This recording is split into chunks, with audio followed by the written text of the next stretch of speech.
is a presentation of Sertoba Media and Comey Media Incorporated.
Wow, all of that was muted. Holy shnikes. I just noticed that it was muted. I apologize for that. So for the 2 minutes of silence, oh, wow, I apologize on that one. But no redos as we are live. But hey, welcome to episode 30 of Total Football Talk as we are back for another edition, episode 30.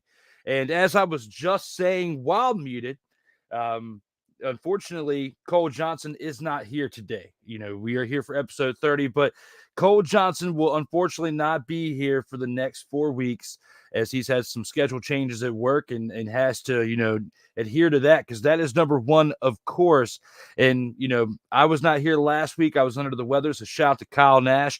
All of that I just said in a much better way while I was muted. So, again, I apologize for having that mute button clicked while the intro was playing. We got a lot to discuss today. Normally we go at 9 a.m. from 9 a.m. to noon, but because I was rolling solo today, I figured I'd start a little bit later because the show is not going to be as long as it normally is. The show is normally about 3 hours, sometimes 4, depending on what is on the slate for the day. I'm only guessing this will probably be about an hour and a half to 2 hours long today, which is why we started a little bit later than normal. So get your hats on, buckle those seatbelts, and get ready to rock and roll as the opening drive is right around the bend. All right, let's go. We got trips, right? At 42, 989. On two. Ready? Hey! Here at the opening drive, we got a bunch to talk about today when it comes to the things within the game of football. And we are just days away from the UFL kicking off. Dwayne "The Rock" Johnson, part owner of the UFL, is also just days away after that from wrestling in his first match in about 10 years, a little over 10 years in the WWE. So a big couple of weeks for the People's Champion as his organization, the UFL, now takes the field this Saturday and Sunday as we have games to discuss and break down on this show, as well as some more NFL news that has come about. So, as I said, buckle those seatbelts, get ready to rock and roll, and let's see what we got here to start this out. Now, with the opening drive, we're going to start this out by talking about the teams within the UFL. And, I want to start this out with the XFL conference, and that being the Arlington Renegades, led by head coach Bob Stoops. How stupendous is that? Oh, Bob Stoops remaining as the head coach of the Arlington Renegades. Looking what this man has done, 63 years old. People used to say that's old, but no, not anymore. Apparently, after what he's been doing, as he won a championship last year in the XFL. Arlington Renegades won as they beat the DC Defenders in that championship game. And it was a great game to watch. I mean, me being a DC Defenders fan, seeing what they did last year throughout the XFL was definitely fun. It's definitely fun, especially when you think of the beer snake and everything else that came along with what they were doing over there in DC. Now, for Arlington, back to that as the team that we were just starting to talk about, again, led by Bob Stoops, man who led them to the XFL championship last year, was a national champion in college in the year 2000. You got to look at all this stuff. This man has a resume that's pretty remarkable, okay? You got to give him credit for what he has done in the game, and especially in his short time in the XFL. This is only his second year with the league, and already after year one, it's merged with the USFL and changed, as we have 5 teams from one league merging with 3 teams from the other. And the USFL was out of organized sports for several decades as it blew up in everyone's faces after a few years in the mid-'80s. And then, of course, we had the short tenure of the USFL for only a couple years in this next go-around. So merging these 2 leagues together that were doing pretty mediocre by themselves, hopefully coming together as one, will have a pretty good year this year. And with the Arlington Renegades starting out with them, led by Bob Stoops as a head coach, it's got a pretty good chance to keep that momentum going. Now, the general manager is Rick Muller. Reggie Davis is their tight ends running backs coach. Jay Hayes is their defensive coordinator. Jonathan Heimbach is their offensive line coach.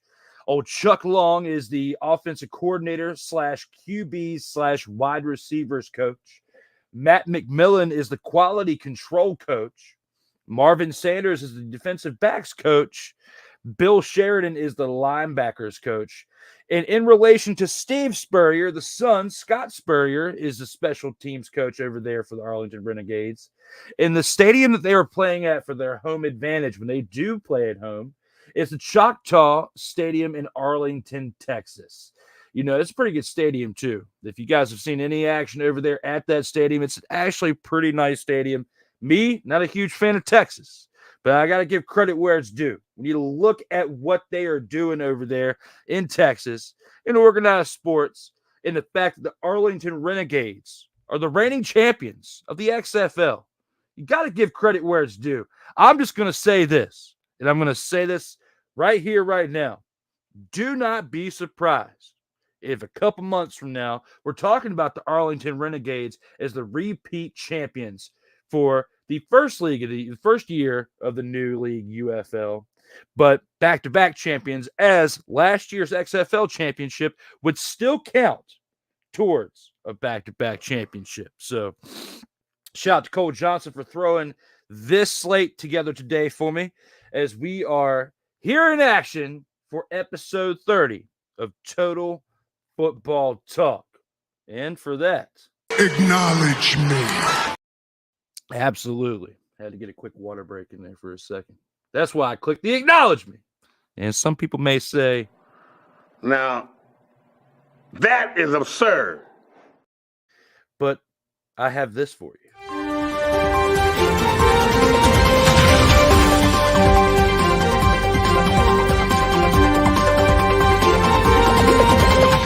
Breaking news is I don't think anybody cared at all.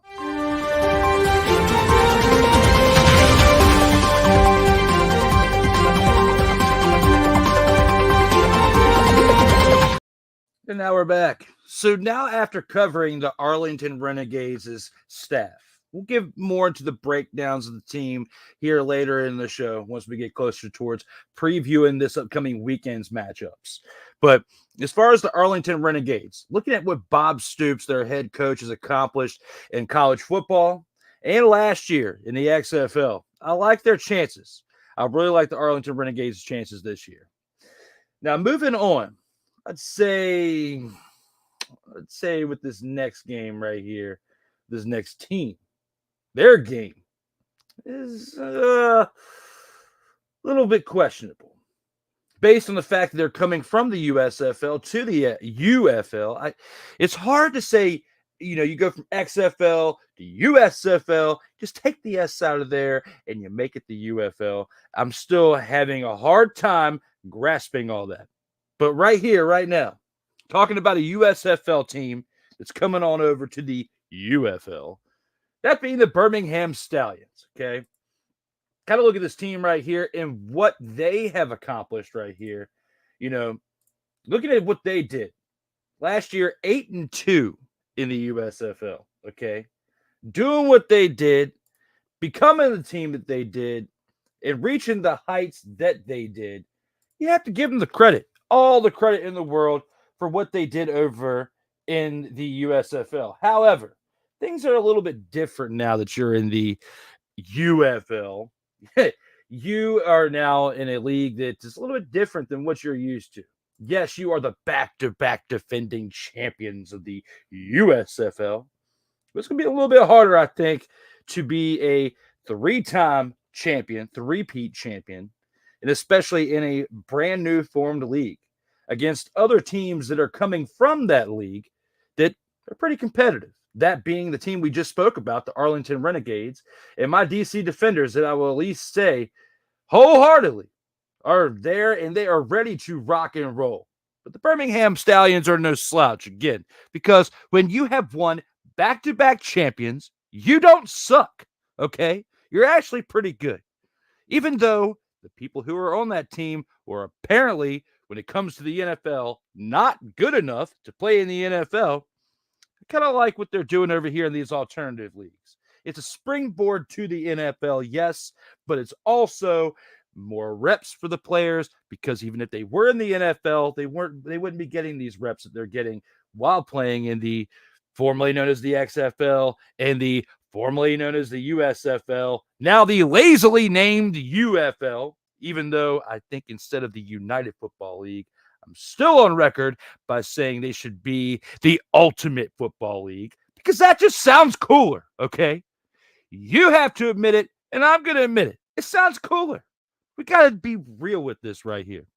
But considering the fact that the Birmingham Stallions have lost their leading running back, and I say this even though he came in there due to injuries to fill in and kind of got lucky with that 2022 championship and didn't really have so much luck last year. Bo Scarborough just retired as a member of the Birmingham Stallions. Yeah, he got back-to-back championships, really only contributing to the first one in 2022, but still can't take the credit away from the man who did what he did. He was still contributed towards a championship. Looking at what the Birmingham Stallions have on paper as their head coach, Skip Holtz, Zach Potter at the general manager position. I don't even know how to say this man's name, but I'm going to give it a shot. Chris Benoit at special teams. Corey Chamblin for the secondary coach. You've got John Chavis as the defensive coordinator, linebackers coach.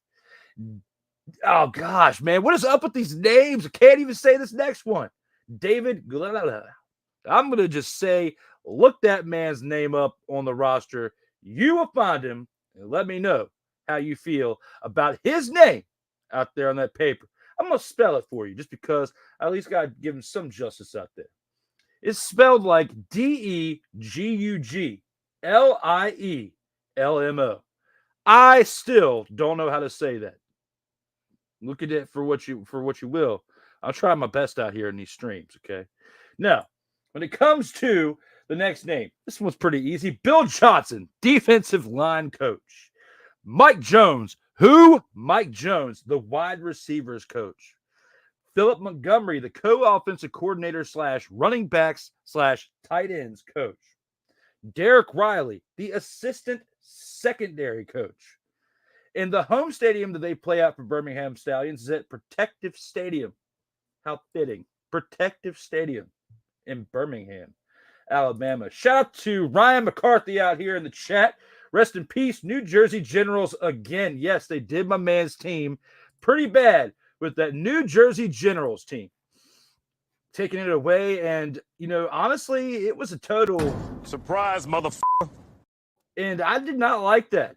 I did not like the fact that they took that team away because, I think that they did it to throw a jab at DJT. And I don't even want to get political in here because political is not my thing.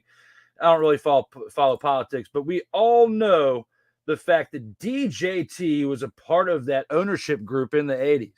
Even though he got $1 back, he could still be some way affiliated from afar in their minds. And they wanted to throw the jab back at DJT. Who knows? I don't know.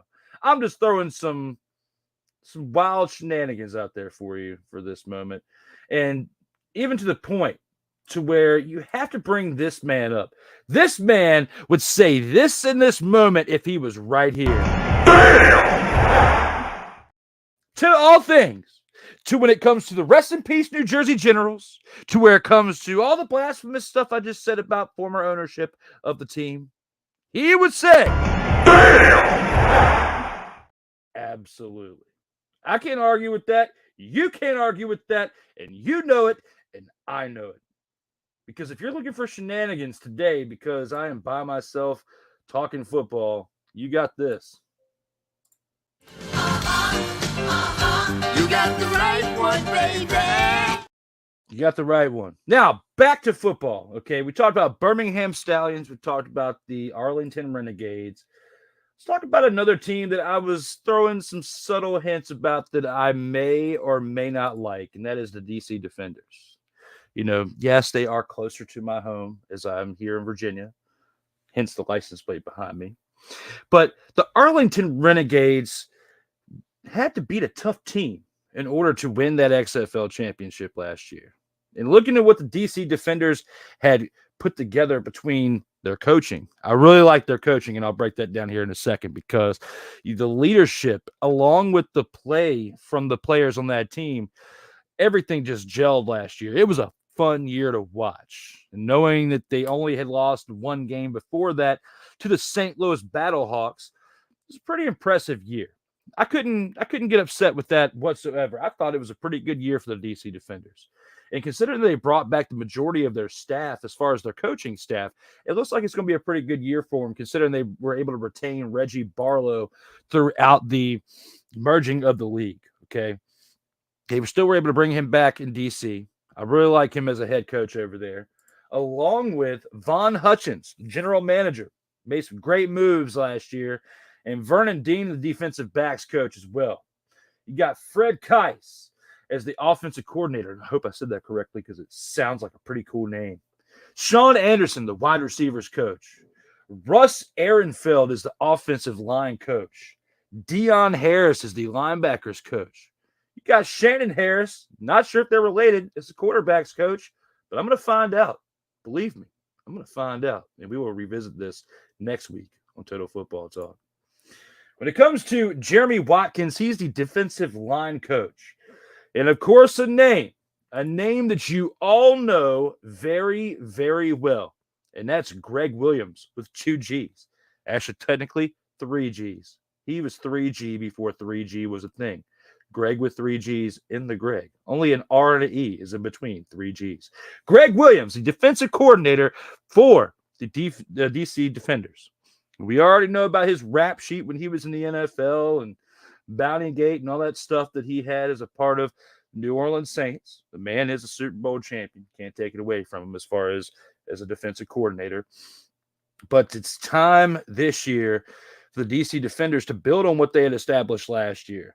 I hope that they don't have a relatively sophomore slump because this is the 3rd rendition of the XFL. Technically 4th if you want to count the merger, okay? But if we don't really count the merger because they haven't folded or anything, this is like the third rendition of the XFL, third rendition of this team potentially. Because you got to look at what happened in the year 2000 when they had the XFL, then the year 2020 when they brought it back. The pandemic killed it, all sorts of stuff. The Rock and his ex-wife take over the league. We come back in 2023, and well, we have what we have. Okay. I like what the DC Defenders were able to pull off. And it hasn't been that long since last year's season was about. So if you look at everything as a whole, considering the moves that they made, they didn't lose a whole lot, they didn't really gain a whole lot either. They're about the same as what they were last year. So if you liked what you saw on paper, unless the rest of the league just got really, really, really good or something, I think we're going to see another decent year out of the DC Defenders this year. I really like what they were able to pull off in this type of merger between the USFL and the XFL, and seeing what we were able to get out of this team. Not just this team, but the other teams that we've got here. Another team that comes on over we got right here is, well, no. This team actually stays the same. Houston Roughnecks. Houston Roughnecks are in the USFL conference as it was moved on over to. Got CJ Johnson as the head coach over there for the Houston Roughnecks, along with Lionel Vital as the general manager. Garrett Chachi. We call him Chachi. Garrett Chachi is the person in position over there in the special teams running backs division of their coaching. I'm just going to call him Chachi. I kind of like Chachi. If you like Chachi, let me know. Or if you think it's a total...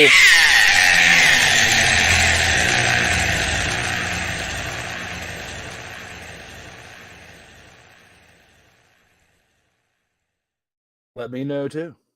Just let me know. It could be as big of an as the way I started the show on mute for the first 2 minutes. Okay. If you are just tuning in, you can go ahead and skip the first 2 minutes because that's just, it wasn't that good. It was not that good because it was muted. Now, back to this. When we look at old Chachi as the special teams running backs coach over there for the Houston Roughnecks, and you got Bob Connolly as the offensive line coach, Kawan Drake is the defensive line coach, you got Jordan Higgins as the tight ends coach, Brett Maxey is the defensive backs coach, Eric Price is the offensive coordinator / quarterbacks coach, Zach Shaggy is the assistant secondary coach, and Chris Wilson as a defensive coordinator / linebackers coach. You know, this team is playing at TDECU Stadium in Houston, Texas, a stadium that my man Cole Johnson knows very well, a stadium that I'm sure that he has either passed by at some point or maybe even been in attendance at. When he comes back to the show in 4 weeks, I'm going to have to ask him if he has been at this stadium right here, the one with 5 letters before the word stadium. I mean, it's true. I just thought it would be a good little thing to throw that unit on in there real quick. But I mean, what do you guys think? Do you guys think that there's something different about the name right there? TDECU Stadium. It's a little different. It's a little unaverage, a little unordinary. I'm still trying to figure it out. I think it could be a cool name. It is a cool name. But at the same time, sometimes we have to testify whether we agree or we disagree with the potential something to the notion of this. Oh, my brother, testify! Somewhat. Yes, we do have some shenanigans here in this show because I kind of have to have a filler, as I'm usually used to having a guest on here, whether it's a guest or a Cole. It's a little bit different doing this show today by myself. And it's the reason why we started a little bit later than normal. Normally this show is going by 9:30 at the latest in the morning. And today I started at 11:30 because of this factor alone, because of doing this show solo today. There's absolutely no way that I would be able to do this show for 3 hours. And in some cases, like we have gone 4 hours by myself. I cannot sit here and talk for that long. I mean, I could, but the agenda at hand is there's not enough material to talk for 3 hours. So today could get me till about 1:30. I'll give you my best shot to get past an hour and a half, potentially 2 hours, as we fill some time right here in this moment. Surprise, motherfucker. Absolutely. Now, back to the show. So we've covered the first 3 teams of this league right here. Well, the first 4 teams, because we've gone through the Houston Roughnecks. Let's move on over to another team that was retained from the USFL that will also be in the USFL conference, and that is the Memphis Showboats. You know, the Memphis Showboats, looking back at what they did last year in the USFL, they were 5-5 in the South Division. Out of all the teams you got to look at, you know, I was surprised that they kept the Memphis Showboats, you know, as a whole. I mean, you know, not too much, because you look at the North Division between the Maulers, the Panthers, the Stars, and the Generals. You know, they had either a 4-6 record for the first 3 seeds or a 3-7 record for the 4th seed. So when you got to look at that, when you got people like Ryan McCarthy out there who had this one comment then dipped on out of here, you got to look at the fact that 3-7 shouldn't garner you to be in this new league. Okay. They're like, I have to look at that and actually agree with their decision on keeping the New Jersey Generals out of this newly formed league. And look at the teams that they did bring on over, like the Memphis Showboats, who were 5-5. It's a lot more respectable than a 3-7 record. The Birmingham Stallions, you know, looking at what they did, 8-2 record right there. Can't get mad at that either. I mean, you really can't. And the Michigan Panthers, yeah, I mean, they were 4-6.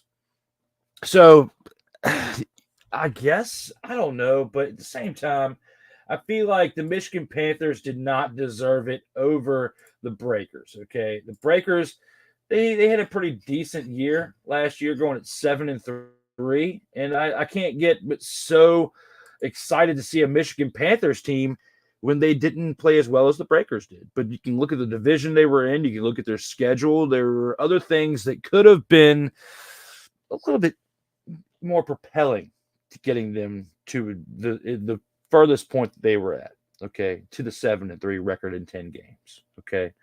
So overall, I cannot stress enough when it comes to this situation right here, the USFL merging with the XFL, bringing in the Memphis Showboats, I'm just not that excited about seeing this team in this league, and I don't know if they are going to actually make a whole lot of noise this year. You know, 4-6, it's okay. But you're playing against a little bit better competition in the XFL in my eyes. So what could have been a 4-6 record last year could potentially be a 2-8 record this year. We'll talk more about that later on, especially in the coming weeks. But right now, I'm going to say that it's a mediocre move. And looking at what this team has right here with the Memphis Showboats, you got John DiFilippo. I think DiFilippo is the head coach. I don't know how to say his name. I might have to get a little bit better with that. Dennis Polian is the general manager. You know, the Polians have got a pretty prestigious name when it comes to working in front offices of football. And if he's anything like his pops, he may do a pretty good job over there for the Memphis Showboats between now and the end of his tenure for that team. Looking at the rest of this team, Kirk Dahl is a special teams running backs coach. Carnell Lake as a defensive coordinator / defensive backs coach. Doug Martin is the offensive coordinator / wide receivers coach. Doug Martin sticks out to me back from his days in the Tampa Bay Buccaneers as a player. Paul Pasqualani is the linebackers coach. Stephen Thompson as the assistant linebackers coach. The run game coordinator / offensive line, Jim Turner. Tight ends coach, TJ Vernieri. And the home stadium they are playing at is at Simmons Bank Liberty Stadium in Memphis, Tennessee. Okay. So even though you've got what you had in the 4-6 record from last year, I have a strong feeling this team is going to regress this year. There's not a huge amount of big names, if any, on this roster. The biggest name that I see within the roster of the coaching / front office is Dennis Polian. And Dennis Polian still has a long way to go to live up to his genealogy. You cannot say that one Polian is going to make it the greatest for them all. Okay, when it comes to his dad, his grandfather, whatever, and now down to Dennis. Doesn't mean he's going to be great either. And he's in the UFL. So it's not like he's in the NFL as a GM. He may or may not have a bit of the spark that old Ed had. We'll see. We'll see if old Dennis can do it. I don't know. You tell me. I'm not sure. So, Oh, my brother, testify. facts. Now let's move on to the Michigan Panthers. Okay, as we were talking about them a little bit just a minute ago, but looking at this team right here, you got head coach Mike Nolan. If you remember Mike Nolan, he was the head coach of the San Francisco 49ers a long time ago. A very young Mike Nolan at that time, but he is now the head coach of this team known as the Michigan Panthers. And, he spent his time in the NFL, not only as the head coach of the San Francisco 49ers back in the day, but, he was the defensive coordinator for the Broncos after that, the defensive coordinator for the Miami Dolphins, the defensive coordinator for the Atlanta Falcons, San Diego Chargers linebacker coach, New Orleans Saints linebackers coach, defensive coordinator for the Dallas Cowboys during the pandemic year in 2020. Took a couple of years off, but last year was the head coach of the Michigan Panthers during their 4-6 record year, and has been retained by the team and by the league to be the head coach of the Michigan Panthers for the 2024 season. Now, in the USFL, in the postseason, he has an 0-1 record, and last year, again, he was 4-6 during the regular season. Looking at his NFL record, he was 17-36 during the regular season. Okay. And overall, with a 321 winning percentage at 17-36, it's just not great numbers to me. I was very surprised when the USFL brought in Mike Nolan as the head coach last year for that team. I mean, what has Mike Nolan really done, in my opinion? What has he really done to establish himself as head coaching material for this league? You tell me. Let me know here in the comments, as you guys are being kind of quiet out here right now, but I see you out there. I can see you out there on Twitter and Twitch watching.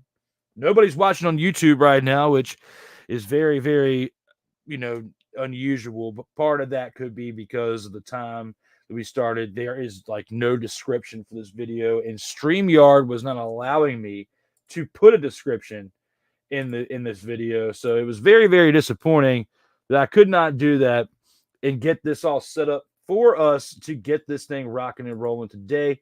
But next week we'll be in a little bit better shape in the preparation of that. But now back to this. When we look at the Michigan Panthers, Mike Nolan again,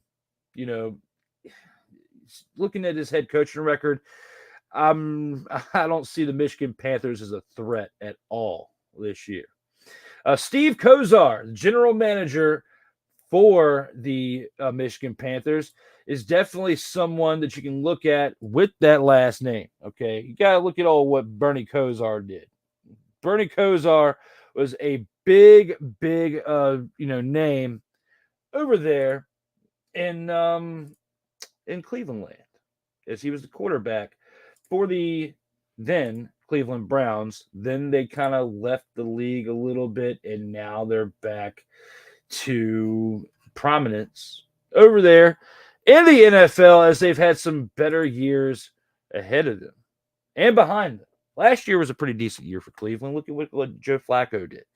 Now you're bringing that spark over here to this team for the UFL, and that being the Michigan Panthers. Will he do anything of difference over there? Probably not, because Mike Nolan is the head coach. Colin Bowers, the defensive coordinator / defensive line coach. You got Marcel Bellafuel, that's the best way I can say it, as the offensive coordinator / quarterbacks coach. Jerron Fairman as the special teams wide receivers coach. Tim Holt as the offensive line coach. Brock Marion as the defensive backs coach.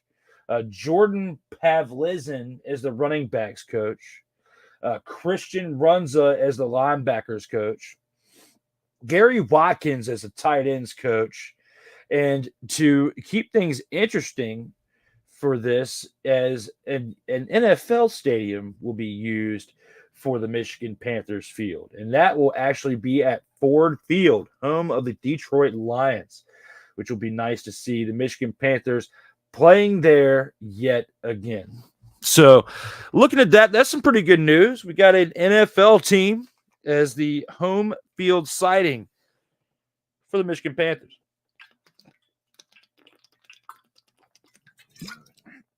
Sorry, guys, but doing a show that normally has 2 people on it and doing all this talking, you may see me taking some water breaks here and there, especially during the show and especially during the commercial break, but we are still a ways away from the commercial break. So looking at the Michigan Panthers, again, I don't see them as a threat for this year. What I do see is they will actually have a pretty cool stadium to play in. You know, they might not be a threat, but at least they'll have a pretty good stadium to play in. There's only 2 teams left to cover here for this opening drive when it comes to the UFL. And this next team last year definitely underperformed. A team that, some would say they were pretty surprised to see them being retained. You know, the Seattle Sea Dragons had a 7-3 record, okay? And yet the San Antonio Brahmas, who had a 3-7 record, were retained over the Seattle Sea Dragons.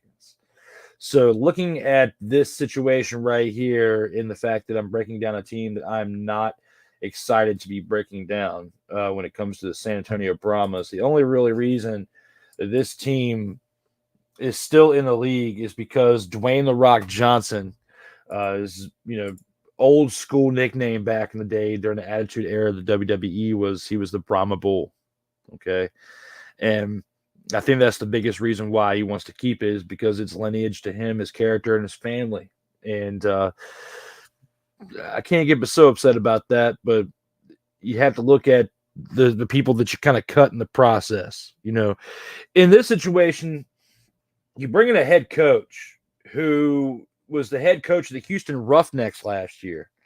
And they made the moves that they made because, again, the way that this league is set up, I mean, the league owns the teams, so you can move around whoever they want. And even though Wade Phillips is, from Texas and likes Texas a lot, he's still there. He's still in San Antonio, but they changed things up as far as their head coaching over there, as the Houston Roughnecks have C.J. Johnson as their head coach that we talked about earlier. And you have old Wade being moved over to the San Antonio Brahmas, because the problem with the Brahmas last year is they were lacking leadership. And the Houston Roughnecks last year weren't lacking leadership, as they were 7-3 and led the South Division in the XFL. So I think the hope is that Wade Phillips can turn things around like he was able to provide for the Houston Roughnecks and give them a good head coach there. I think The Rock is hoping, even though The Rock's not out here saying it, he still has a hand in this stuff.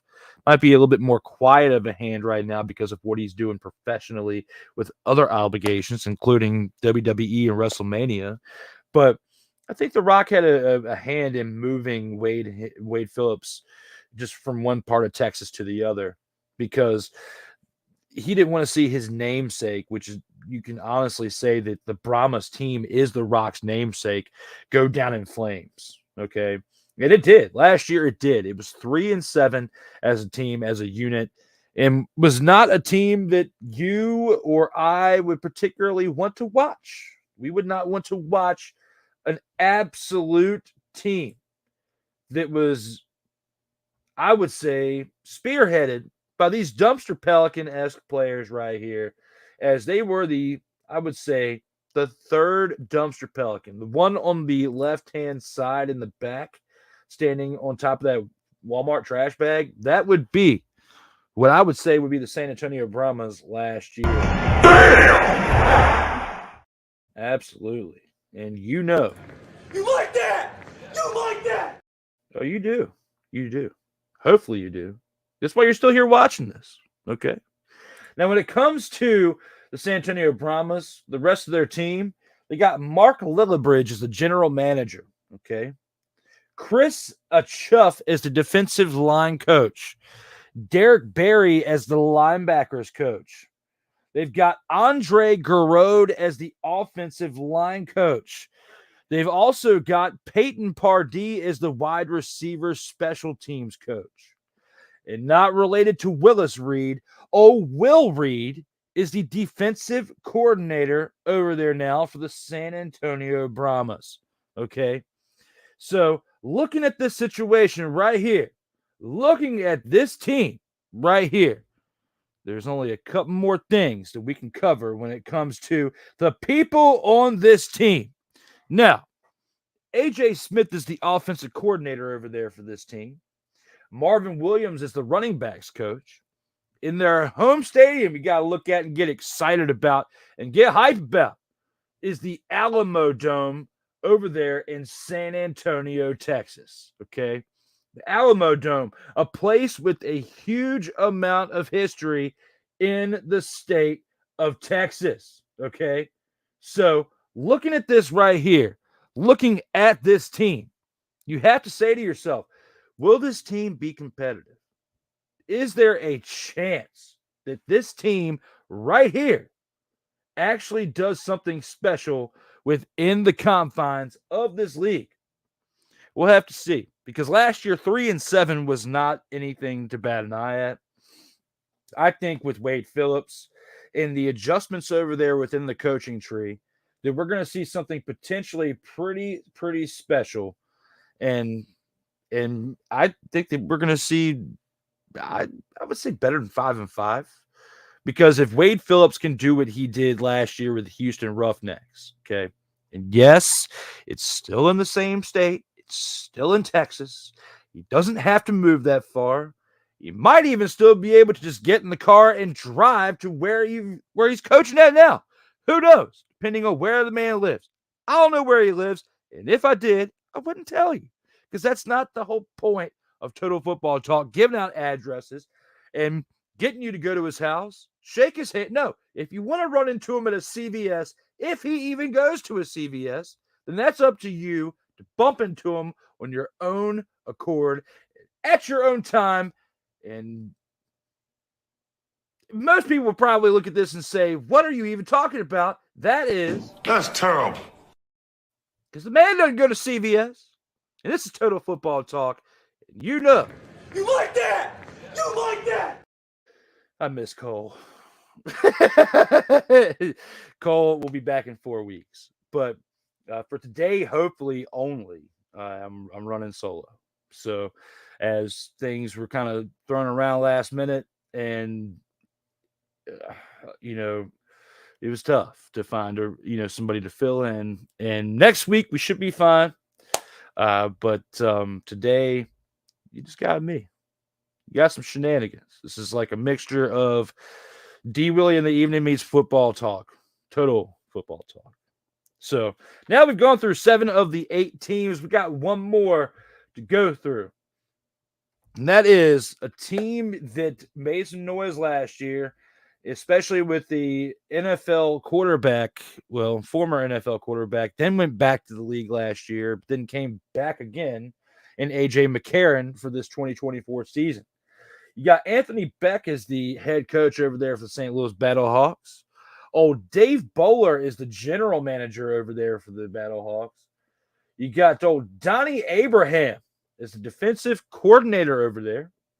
Martin Bayless, no relation to Skip, thankfully, as the secondary coach. Kyle Caskey is the running backs coach / special teams. Chris Claiborne as the linebackers coach. You got Leroy Glover as the defensive line coach. Phil McGuigan as the wide receivers coach. And the stadium that they will be playing at again will be the Dome at America Center in St. Louis, Missouri.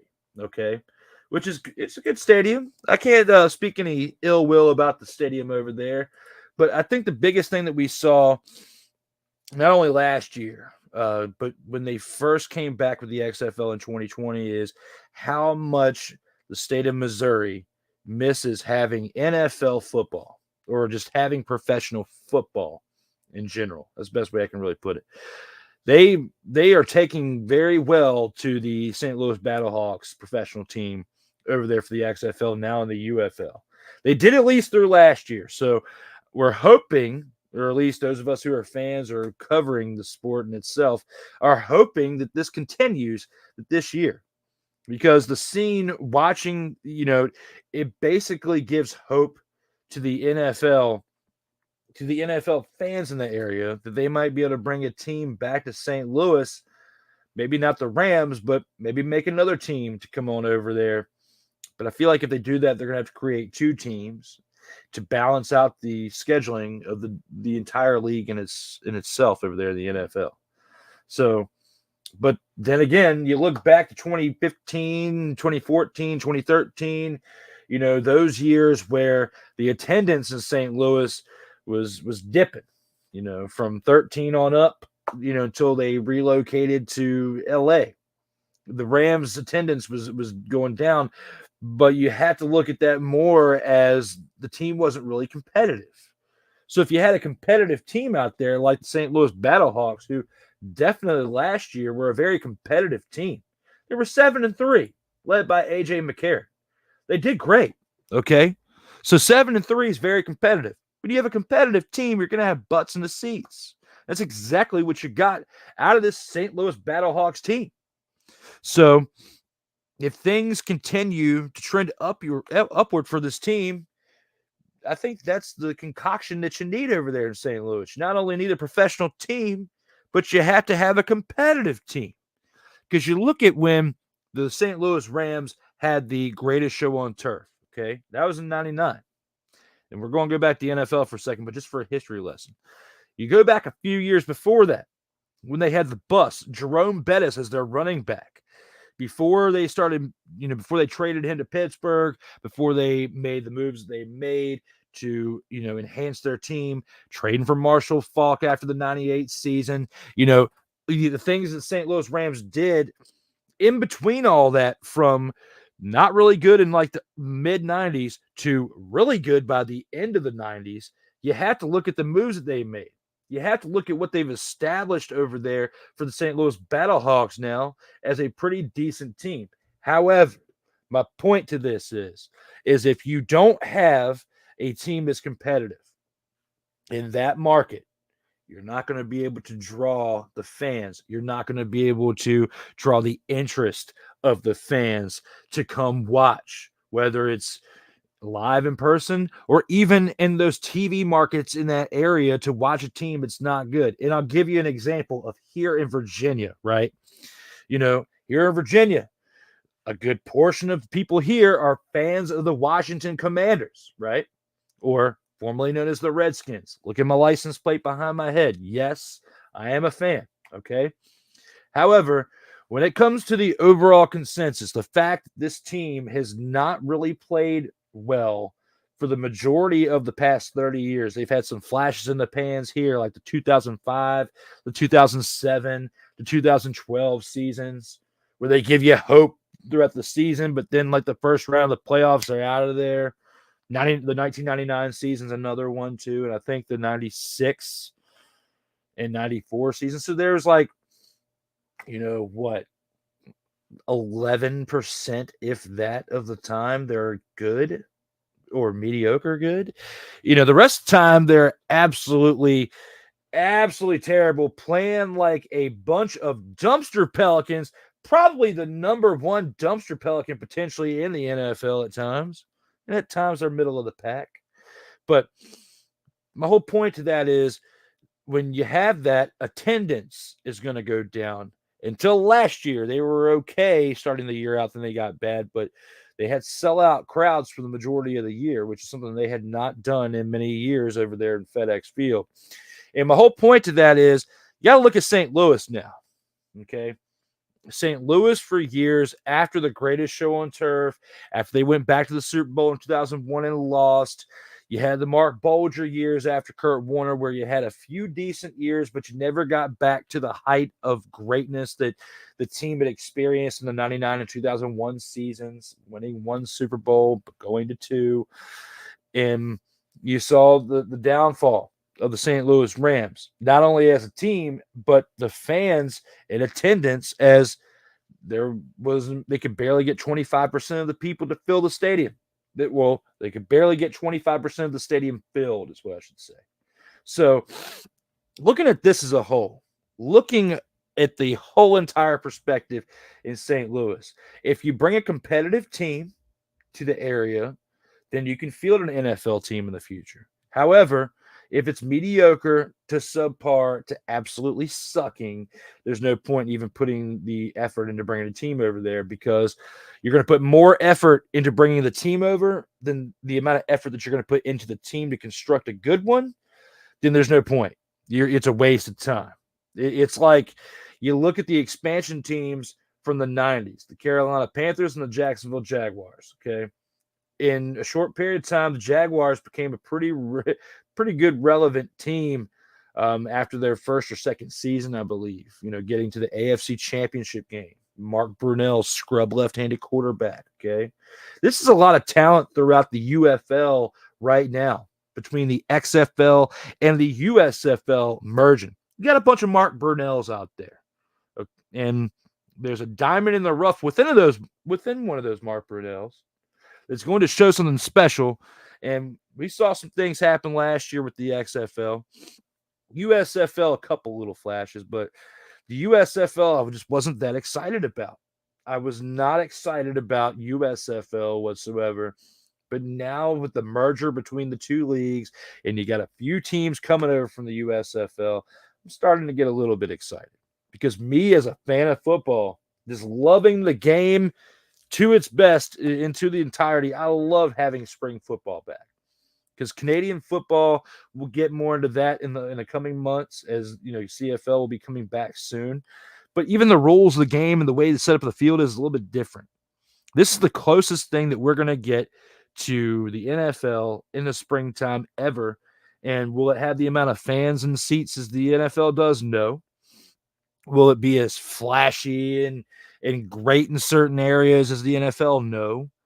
But if you want hard-nosed football that's going to still give you the entertainment and the joy for the love of the game, then you have it right here.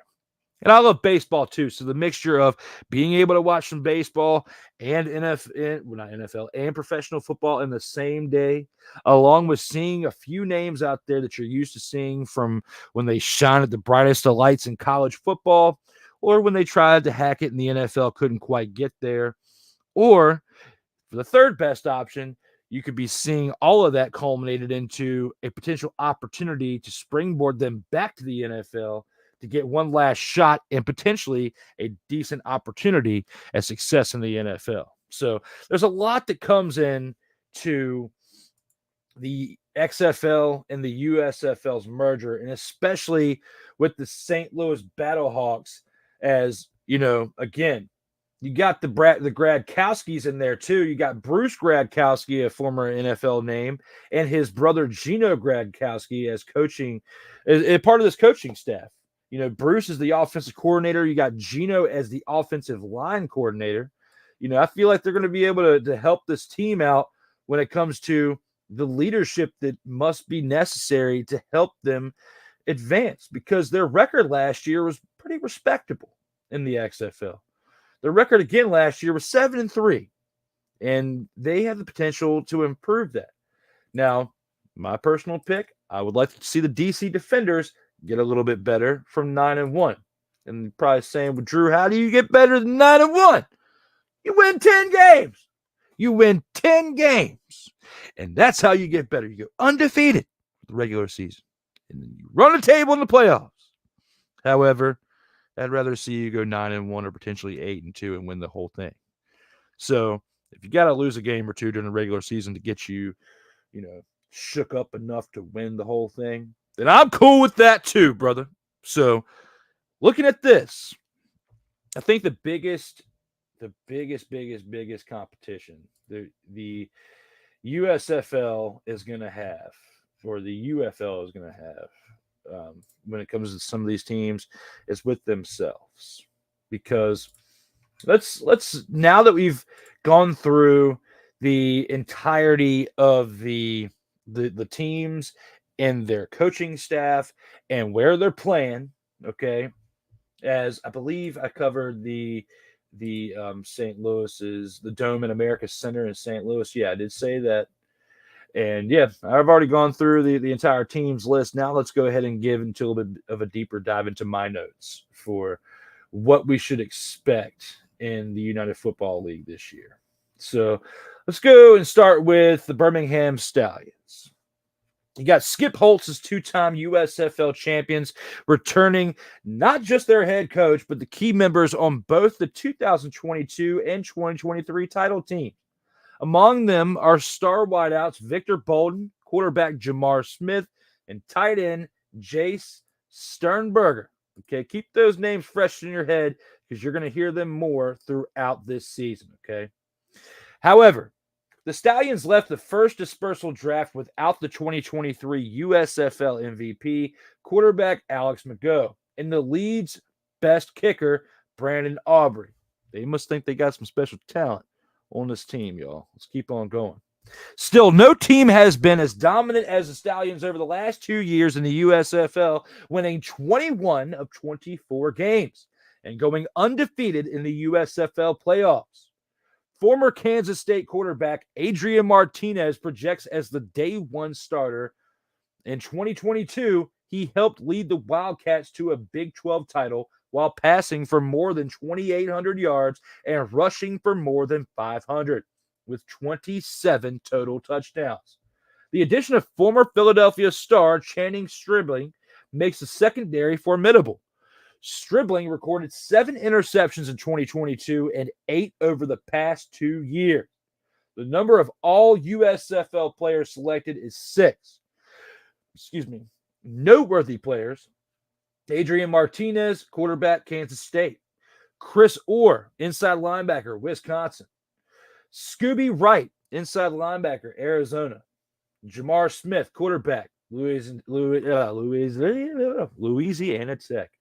Willie Yarberry, defensive line, Wake Forest. Amari Rogers, wide receiver, Clemson. We got Channing Stribling, the cornerback from Michigan. Old Jay Sternberger, the tight end from Texas A&M. Calvin Ashley, the offensive tackle from Auburn.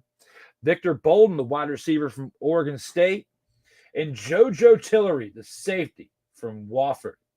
That's just some of the names that you can look back at, the noteworthy players that are returning to this team, in a team that should make some noise here, going from the USFL to the now lazily formed UFL, should be called the Ultimate Football League. But again, you will hear me say that multiple times. Let's move on to the next team. Next team here, Arlington Renegades. Despite going just 4-6 last season, old stupendous Bob Stoops, Renegades rode into the XFL playoffs and proceeded to win the XFL championship. The return of quarterback Luis Perez, who finished with the 4th most passing yards in the XFL with 1,636 through 10 games, already gives Stoops' squad continuity. Other teams will lack at the most important position on the field. You have to look at that right there too. Continuity is a big thing out here on this field. Perez is the only quarterback to feature in the playoffs of both leagues and one of just 2 returning starters, along with the Stallions quarterback Jamar Smith, to a championship team. at that position. Former All-USFL linebacker Donald Payne returns to the Renegades and remains the only player in either league to record a 100 tackle, which was 117 last year, season as a Houston Gambler in 2022. Gene Harris, the leader across both leagues in interceptions last year with 5, also returns to Arlington. The number of all XFL and USFL players that were selected are 3. And the noteworthy players are Luis Perez, quarterback, Texas A&M Commerce; Deontay Burnett, wide receiver, USC; Devontae Lambert, defensive tackle, Auburn; Lindsey Scott, quarterback, Incarnate Word; Colin Schooler, linebacker, Texas Tech; Holton Ehlers, quarterback, East Carolina; Vic Beasley, linebacker, Clemson; and Cam Brown, defensive back from Ohio State, along with old Donald Payne that we talked about earlier, the linebacker from Stetson. Let's move on to a team that I know pretty well, okay? And that being the DC Defenders, okay? DC finished with a 9-1 record in the 2023 regular season and is undefeated 9-0 at Audi Field dating back to 2020. Opponents might fear the Beer Snake, but Defenders fans might fear heading into 2024 without XFL Offensive Player of the Year Jordan Tiamu behind center. After the first dispersal draft, Tiamu isn't listed on any UFL roster, which is very weird. Spring football is about transactions, though, with the CFL signing free agents, all while players are figuring out their 2024 futures with the 2023 NFL regular season coming to an end. But 2023 XFL Coach of the Year, Reggie Barlow, has 2.5 months to identify his starter. Wrong, because we are now at the point of the week where the games are only a few days away, pretty much. We're only 4 days away from it. All these notes were made months ago. Abram Smith, who ran for 791 yards and 7 touchdowns in 10 games, was the XFL's leading rusher. Okay, he will be back. So you have that at least. You have your leading rusher back. Quarterback position is definitely a tough position to have to replace. And considering that they've had the past 2.5 months to figure this out, I think we're going to be in for a good ride this weekend, or it's going to be a pretty bumpy ride considering the fact that you lost your star quarterback in Jordan Tiamu.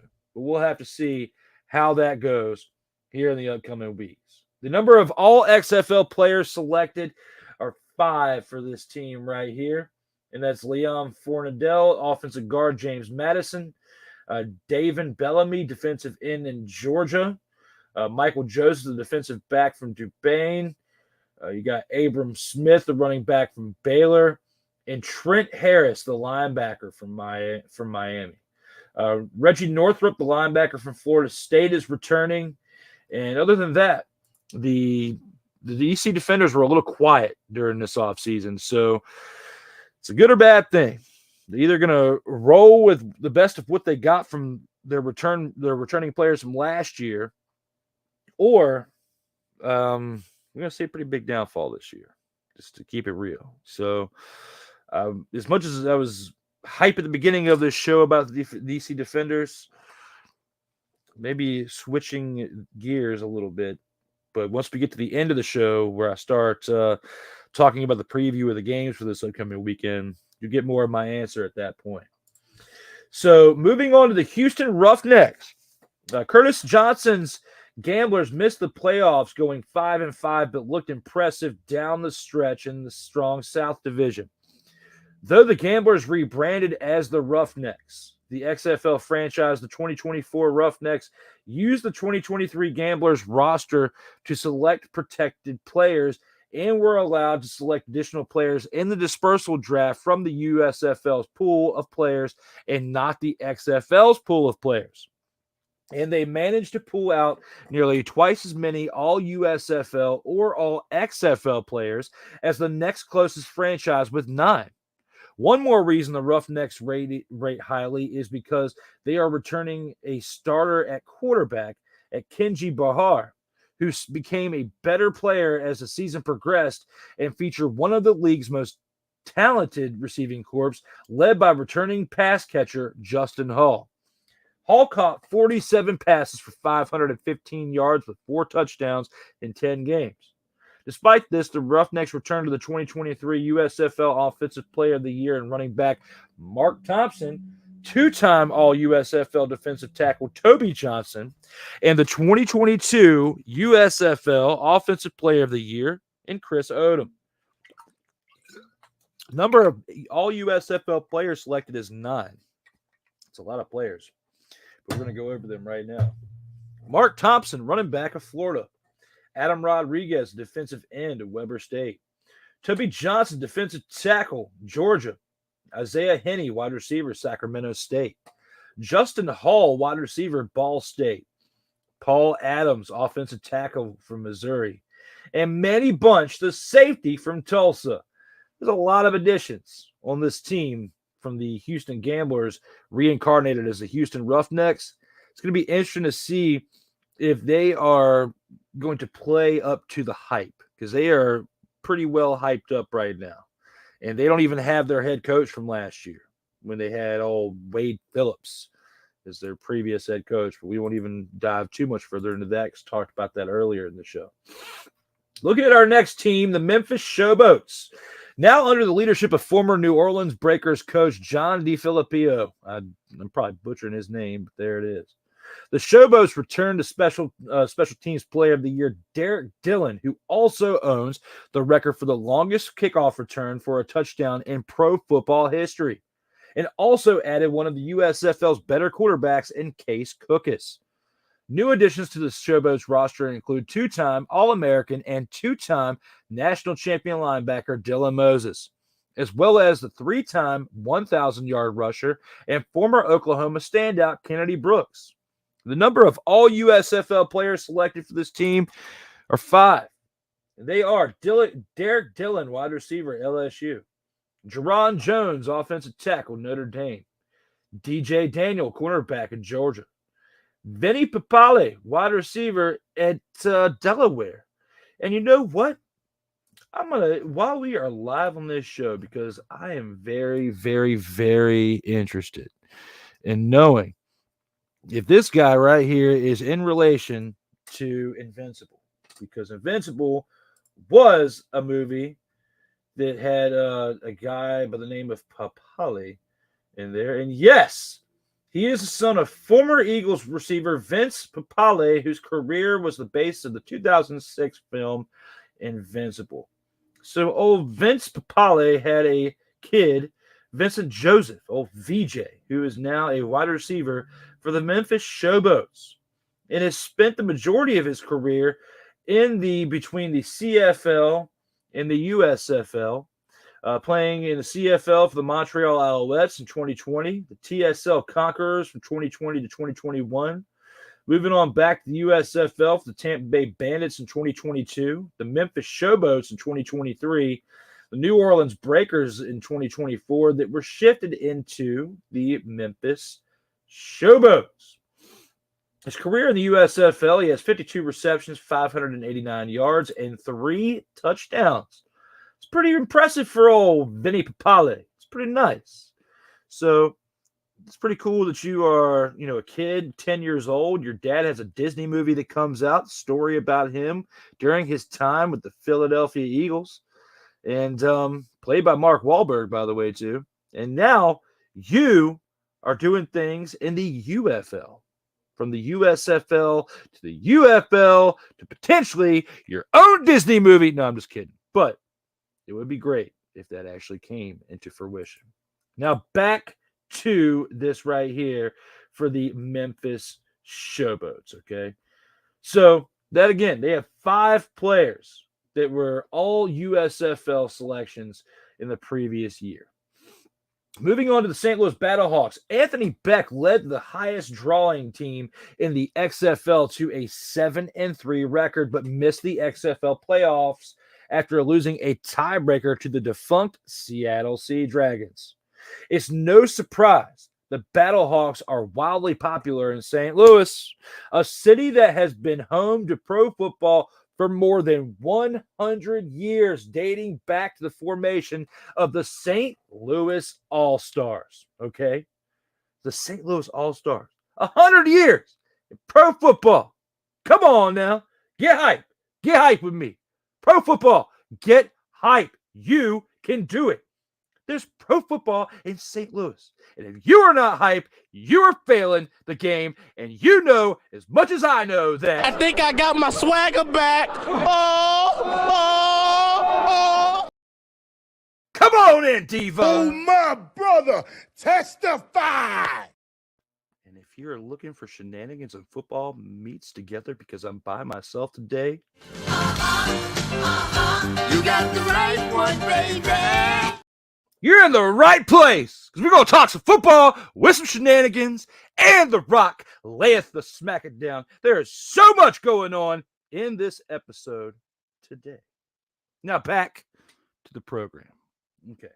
So, looking at St. Louis football, looking at where we're at, former Battlehawks quarterback A.J. McCarron threw for 2,150 yards and 24 touchdowns last season, and saw his efforts rewarded with a spot on the Cincinnati Bengals 2023 roster.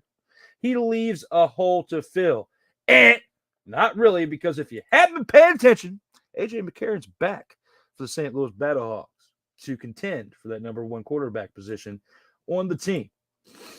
The Battlehawks also exited the first dispersal draft without 2023 XFL Special Teams Player of the Year, Darius Shepard. But the addition of XFL Defensive Player of the Year, Peter gosh, man, you guys, there are some names that have been transitioning over the UFL. I wonder if that's what hurts some of these players in the NFL. Like, the announcers can't say their names, so they're like, yeah, you might be talented, but you're going to have to go somewhere else. That would be messed up, because even though I can't say it, I don't see a reason why some of these players with some of these stats and the fact that they're defensive players of the year and they can't make it over there, especially when he recorded 8.5 tackles for loss, including 7.5 sacks in 10 games last year. Imagine if he was doing that in 17 games, those stats would be more like, 13.5 to 14.5 for the tackles for loss, and maybe like 11.5 sacks in 17 games, which is still pretty respectable. Okay. Wideout Hakeem Butler will no doubt be one of the quarterback's top targets after recording 51 catches for 599 yards with 8 touchdowns last season. He was joined by Jacour Pearson, who led both leagues in catches for 60 and receiving yards at 670 receiving yards. Okay. So looking at that, you got some pretty respectable weapons if you're A.J. McCarron on this team. The number of all XFL players selected for this team is 5. And I'm going to break this down for you very, very carefully. Now, looking at this right now, you got this guy's name that I'm still having a hard time with saying. And I'm going to do my best to say it. Pita Tamo Pinu. I probably butchered that name really, really badly. But again, I try my best. He's the linebacker out of Utah. You got Hakeem Butler, the wide receiver out of Iowa State. Jacour Pearson, the wide receiver out of Ole Miss. Steven Gonzalez, the offensive guard from Penn State.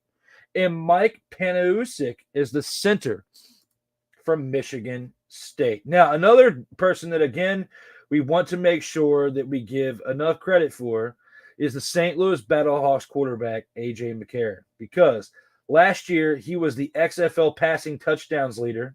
He was the XFL completion percentage leader. He was the XFL passer rating leader. He's a 3-time BCS national champion with his days that he spent in Alabama, as he won in 2010, 2012, and 2013. Okay, so he is no slouch when it comes to how he performs in big games.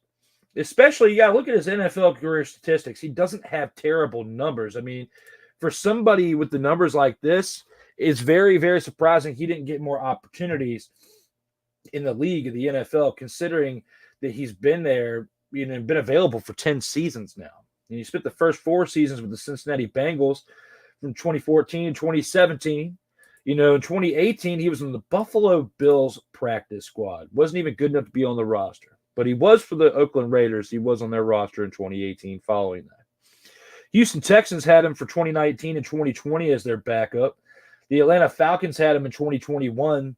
But in 2022, he did not play professional football as he was then brought into the XFL as it was reborn to start the 2023 season. After his performance last year for the XFL's St. Louis Battlehawks, he was given another opportunity to be the backup in Cincinnati. He was a third string behind Joe Burrow. And their other quarterback they had that did some pretty good things, their backup quarterback filled in for them, but he was third string behind Mr. W right there. But looking at his numbers right here, he has 179 pass attempts in the NFL, okay? 113 of those passing completions. 63.1 completion percentage, 6 touchdowns to 3 interceptions out of 1,192 passing yards with a passer rating of 86.6. And you want to tell me that's not good enough to be a backup quarterback in the league?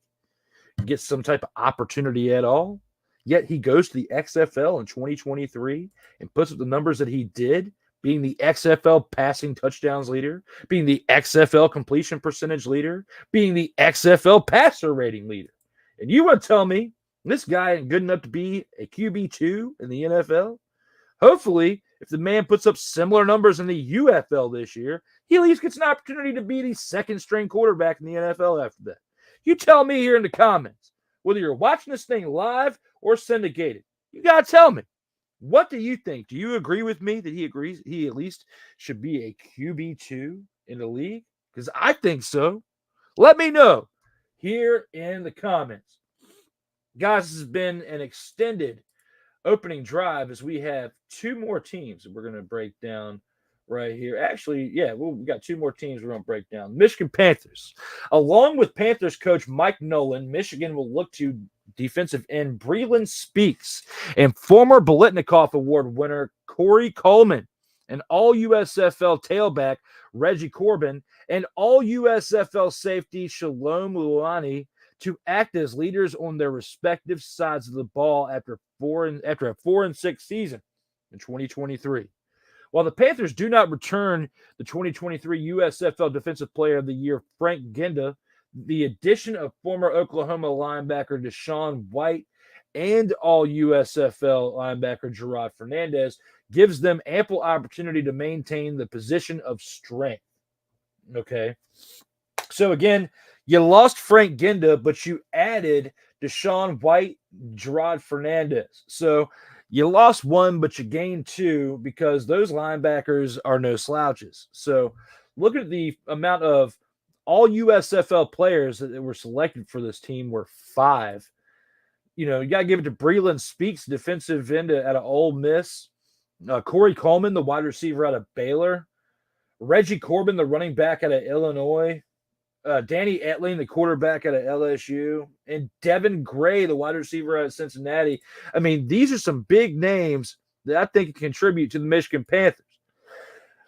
Will they be better than their 4-6 record from last year? I don't know. But they're coming over to a new league with new challenges. So if they go 4-6 or better, I think it was a successful year coming from an old league. If they are worse, then I don't think so. Then I think that they took a step back, and this is all for nothing. For year 1 at least.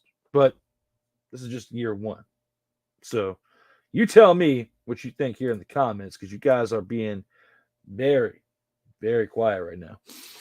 And last but not least, the number 8 team that I want to talk about one more time is the San Antonio Brahmas. Wade Phillips' Brahmas managed to win just 3 of their 10 games in 2023. And again, he was not the head coach of the team. But the 2024 roster already looks like one that can compete for a playoff spot. The Brahmas already have a strong core with former Wisconsin and Notre Dame quarterback Jack Cohn. The Kansas City State wideout Cade Warner and Ohio State defensive tackle Teron Vincent forming the backbone of their 2024 team. Cone passed for 3,150 yards with 25 touchdowns and 8 interceptions in 2021 on a Notre Dame team that finished 11-2. The number of all XFL players from this team that were selected are 4. And they give you Cody Latimer, the IU out of Indiana, inside. Alex Millette, the center out of Marshall. Drew Beasley, the defensive end from Michigan State. And Jordan Williams, the linebacker from Baylor. Those are your all-pro selections right there, ladies and gentlemen. And with that being said, we've gone through the opening drive of this show. Let's go ahead and take it to our first commercial break. And when we come on back, we'll see some things upon the horizon that we've got for this Gridiron Scoop that I'm looking forward to breaking down for you. We'll see you here after this first commercial break. All right, let's go. We got trips, right? At 42, 989. On two. Ready? Break!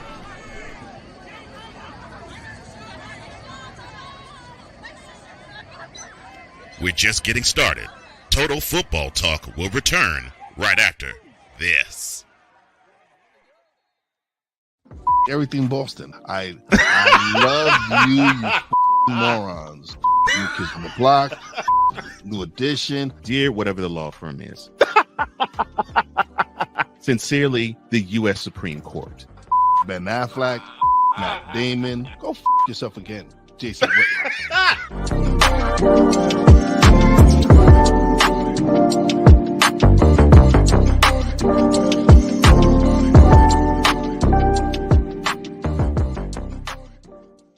Ready to hang with some fellas who know football? Let's ride. LC Muscles 28. I think they're the most overrated defense in the league. Steel Sermon. We did not trail for a single second. Tiny Tim. McCarthy is a bonehead. A Pizzle 90. I'm going with my boys. Fins up, baby! Get ready for the Four Horsemen of Peckham's. Every Wednesday night at 10 p.m. Eastern, 9 p.m. Central on YouTube.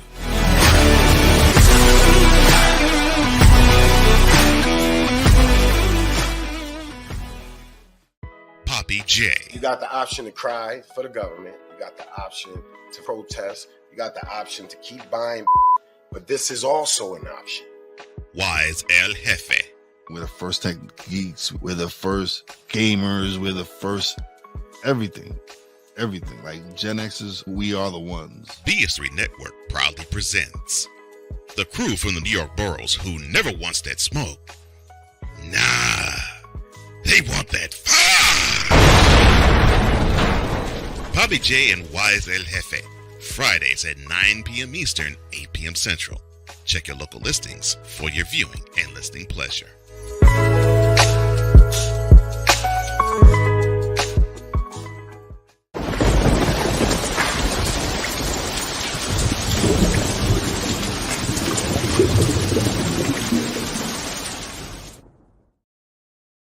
Welcome back to Total Football Talk as we have gone through the opening drive and our first commercial break. And no, we do not have an appearance from Tiny Tim, but the commercial is still awesome. So now that we are back, gone through the opening drive, we're going to go ahead and take this into the Gridiron Scoop, talk about what's on the topics at bay for the Gridiron Scoop.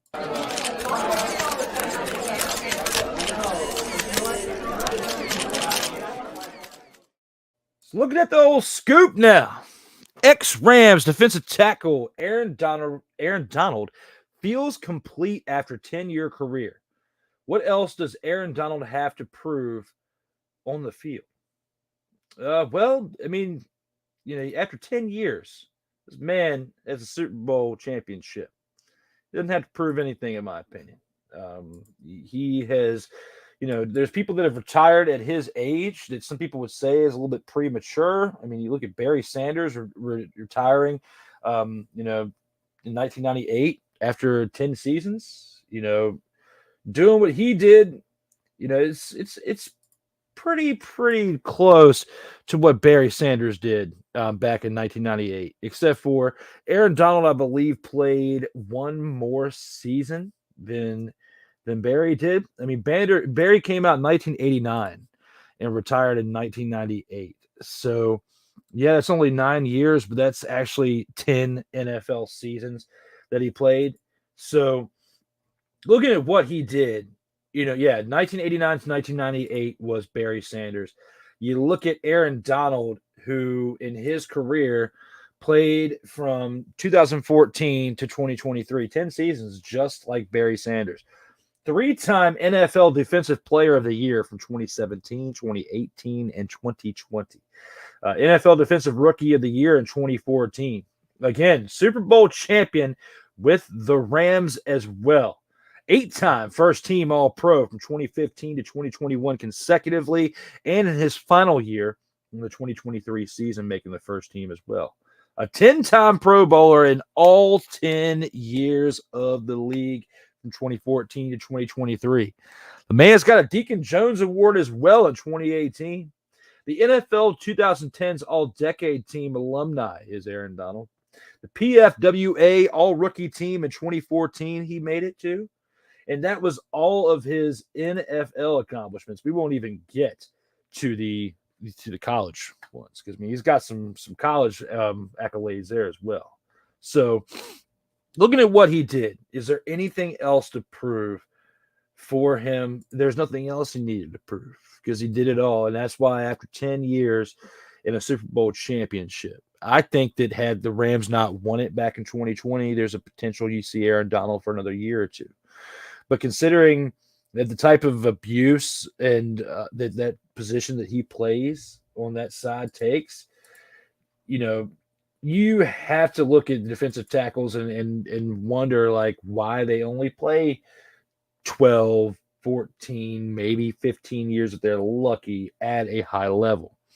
Aaron Donald probably felt this last year that he was losing a step. And even though he was good enough to make another 10th consecutive Pro Bowl and an 8th All-Pro team after missing the previous season and he missed his rookie year and he missed the 2022 season. Other than that, he was an All-Pro throughout the entirety of his NFL career. So thinking about maybe he had to struggle a little bit to get to the point to where he was considered for the Pro Bowl and for the All-Pro selection, probably didn't want to put his body through that again. Maybe thinking, I might be able to get another Pro Bowl, another All-Pro for another year or two. But the amount of work that you have to put into it, just to accomplish it is a lot. That's something that not many people realize out here. Ones that are fans of sports that maybe not played it at a certain level, okay? You practice as hard as you play. And you have to practice a lot more than you play.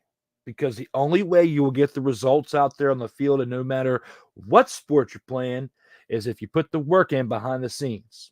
It's just like going to the gym and working out, something that I'm getting a little bit better about, but still have a way to go through.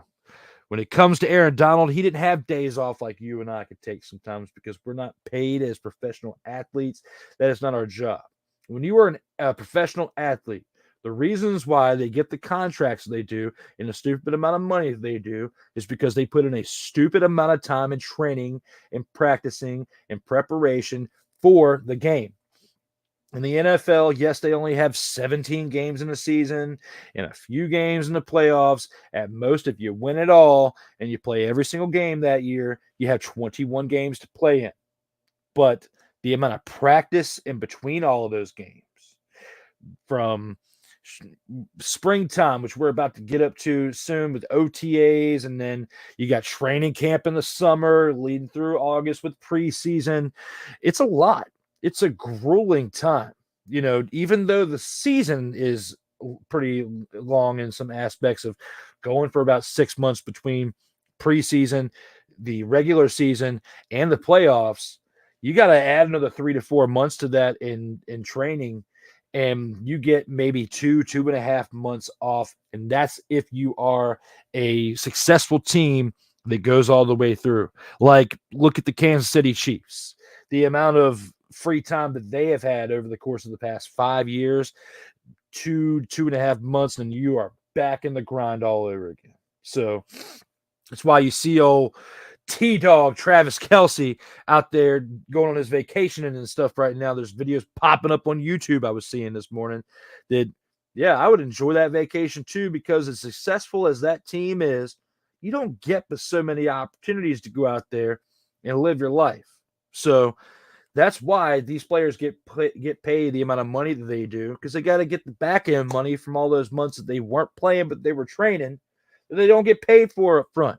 So looking at that as a whole, I would say Aaron Donald accomplished everything he needed to on the field, and that was a good question posed by my man Cole Johnson. So with that, let's move on to the next one.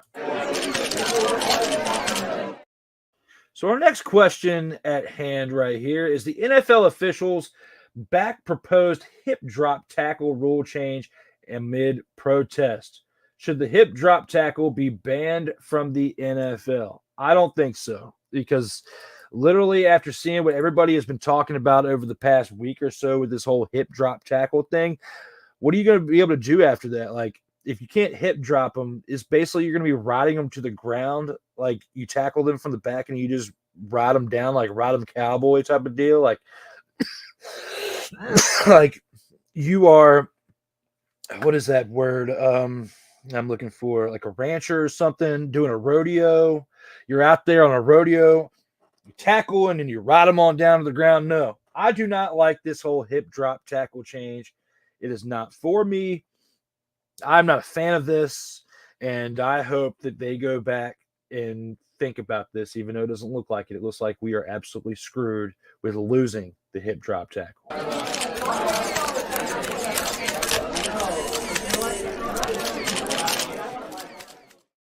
And a topic that I was hoping to talk about with my guy Cole Johnson today, but unfortunately, if you watch the beginning of the show, you will understand that he is not here for the next few weeks. The NFL owner is set to vote on making Cal McNair principal owner of the Texans. Should the Texans be up for sale with Cal McNair set to take over? You know, that's a really good question. A question that, again, I was really hoping that my man Cole Johnson could be here to talk about, because I'll be honest, when it comes to the situations within the Houston Texans organization, he's the best person to talk about it. Kind of like how they say I'm the better one to talk about, like, Washington Commander stuff, just because I'm more inclined with it. You know, Cal McNair, as of today, 45 minutes ago, was approved at the NFL's annual league meeting Tuesday as the Texans chairman and CEO. Was approved to be the franchise's new principal owner. So when it comes to that, when you got old Jerry Jones, endorsing this situation right here, you got buddies in high places, not low places, in high places. You got buddies there that are excited about you being the sole owner of this team. And with Cole's question of should the Texans be up for sale with Cal McNair set to take over, I don't think so.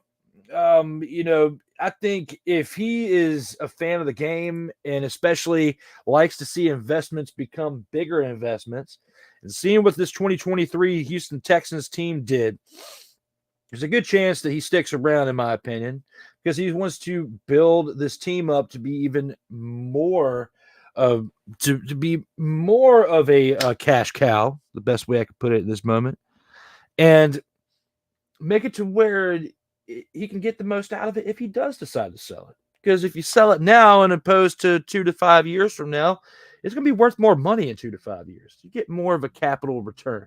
So if I were Cal McNair, I would say no. This is just more of a move to say he is the final boss.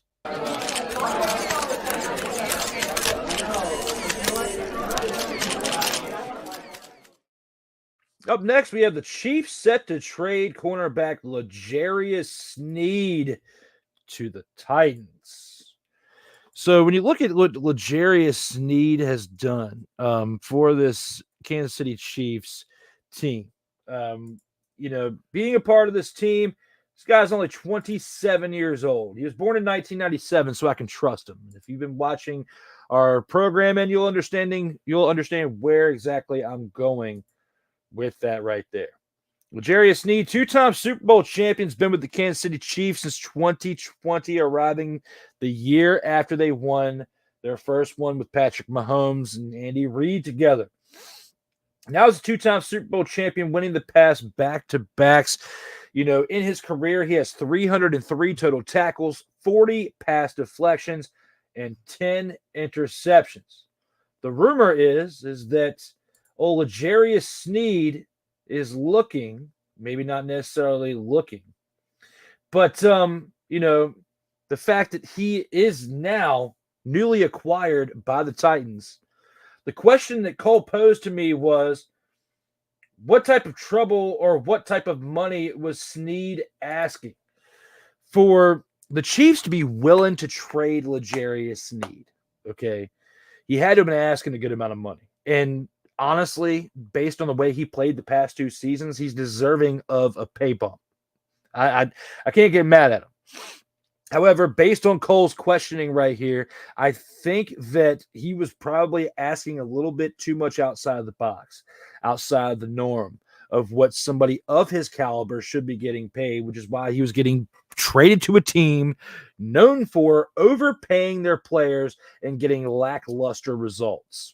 So L'Jarius Sneed goes from the Kansas City Chiefs to now the Tennessee Titans in a move that was made final today, that he now has a 4-year, $76 million contract. Oh, and my apologies, $76.4 million contract is what he has at stake here for the Tennessee Titans. So if he's getting paid that kind of money, then that means that he was asking somewhat in the ballpark of that money in Kansas City or more. And you're already giving Patrick Mahomes $500 million, $500 million for 10 seasons. He is still not even halfway through that contract yet. And that is easily $50 million a year, even though some of that is in back pay mode, very similar to Shohei Ohtani in baseball, but also to an extent to where it can still keep the Chiefs competitive in free agency, in trades, but also in situations like this to avoid a player from going to free agency. You basically had a year left on the deal, but you had to move him so that way you can get some type of compensation for him, and that's exactly what happened in this case with L'Jarius Sneed.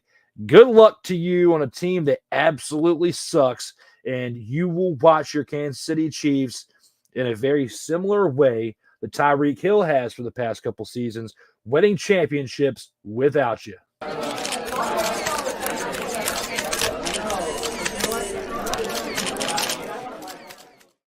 Next on the docket, we have the Rams quarterback. Jimmy Garoppolo says he, quote unquote, messed up, end quote unquote. Exemption leading to PED suspension. I should have used the quote. Let me try it again. Let's try this entire thing one more time.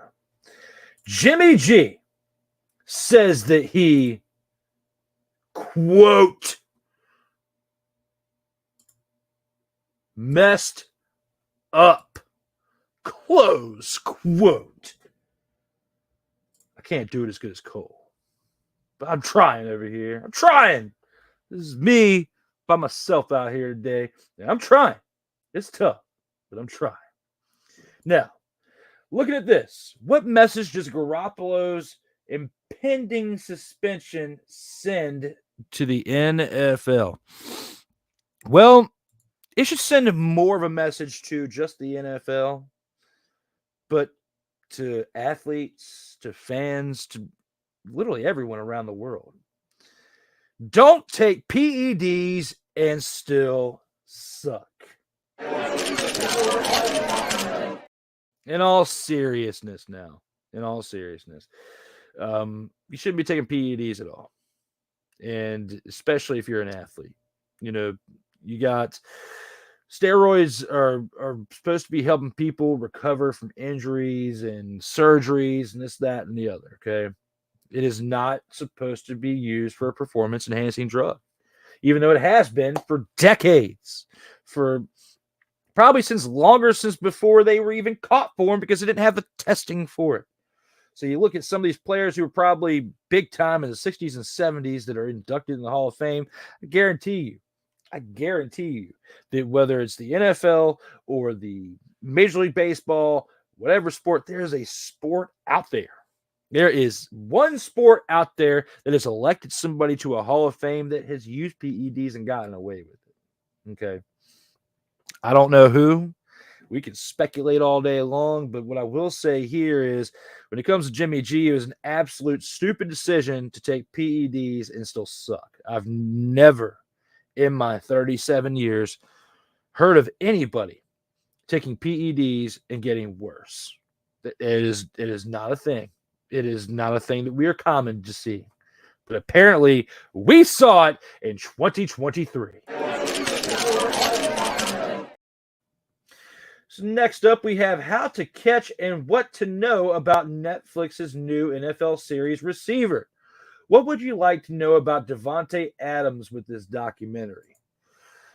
Well, when it comes to this, I like where they went from quarterback to receiver with this, even though there's still supposed to be a quarterback series featuring other quarterbacks outside of what we saw last year. I think the biggest reason why the biggest thing I want to see from Davante Adams is I want to see him talk more into the breakdown of what happened in Green Bay and why he left.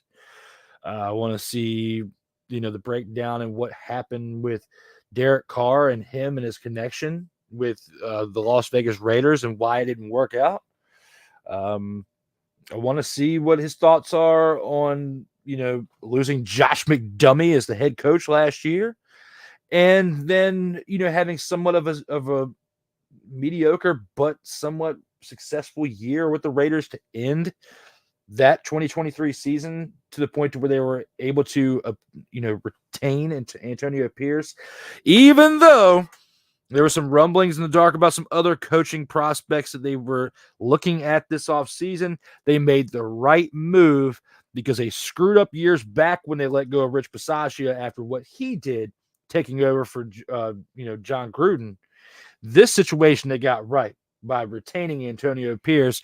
We'll see that more in depth this year if he actually does the right things to continue to be the head coach after the 2024 season. But I like Antonio Pierce as the leader for this Las Vegas Raiders team. When it comes to Davante Adams, though, like I said, I basically want to get more of an understanding of what was the breakdown in Green Bay, what was the situation that led to, him and Josh McDummy and, Derek Carr not working out.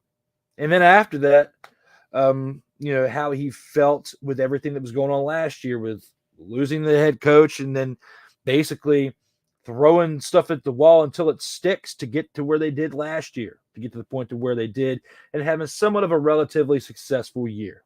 So that's what I want to know from Davante Adams coming from this documentary called Receiver. And now, what's next for Odell Beckham Jr.? Here's 5 options for the veteran superstar free agent. Where does Odell Beckham Jr.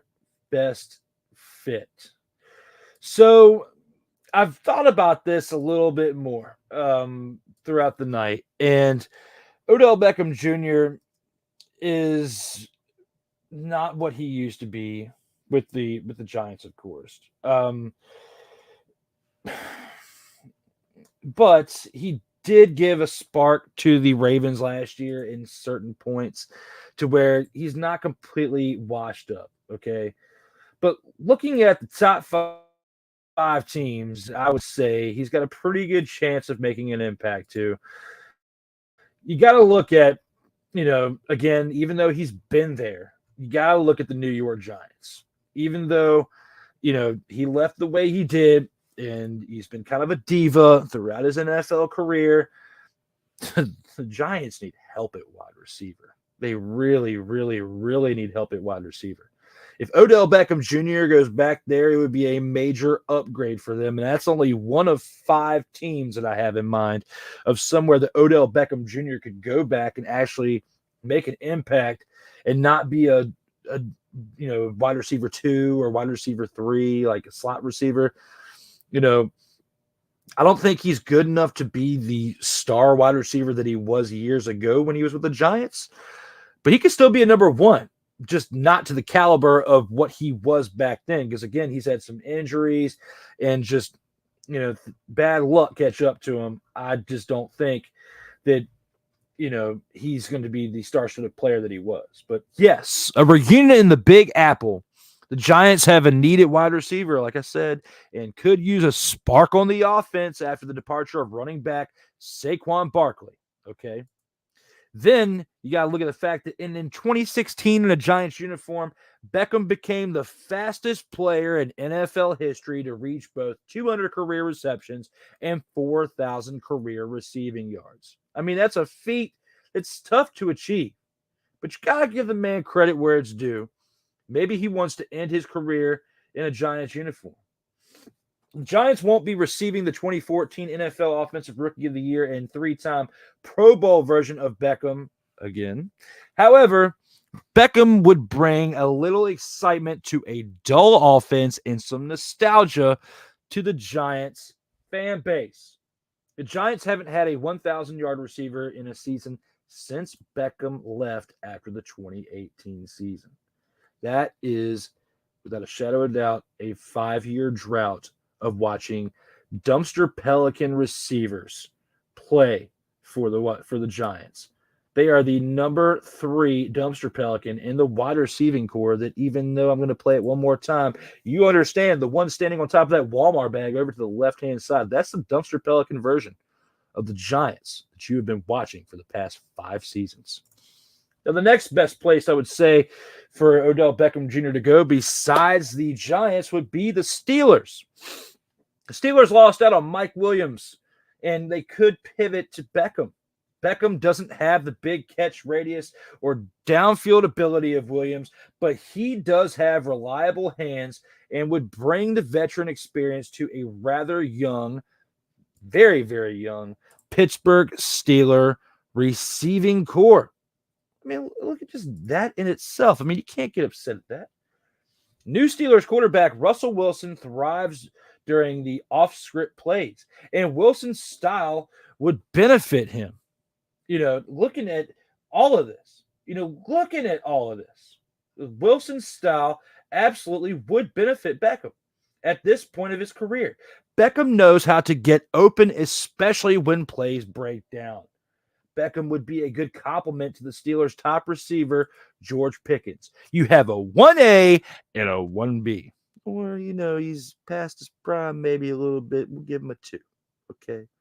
But to go up with George Pickens, and you got Najee Harris, and you got Freiermuth as your tight end. You got some options over there in Pittsburgh. And then, if it doesn't even work out with Russell Wilson, you still have Justin Fields that you can develop potentially. Because the Bears let him down. Oh, they absolutely did. And even if some of you were out there saying, hell to the no, no. Hell no, to the no. Then you're only doing this to yourself. That was a lie. And in all reality, we gotta pause that.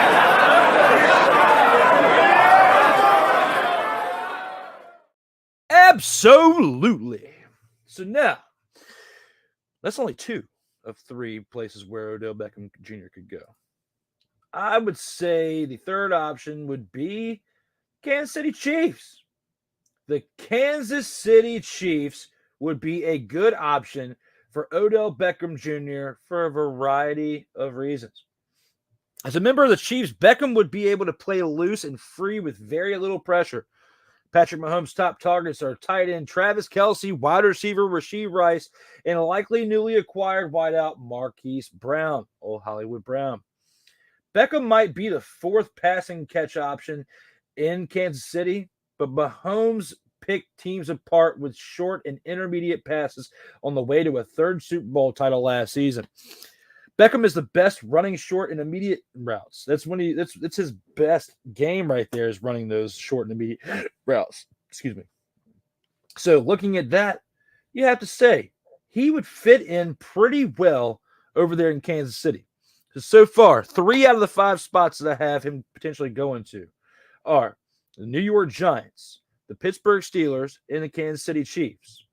And number 4 would be a team that you wouldn't expect, but he was there before, and you got to give him credit where it's due. Is, he has a Super Bowl championship as a result of his time with this team. That is the Los Angeles Rams. Even though he was on the IR during the Super Bowl, he still helped contribute towards getting the team to the Super Bowl. And the Los Angeles Rams would be the 4th team I would select for him to go to.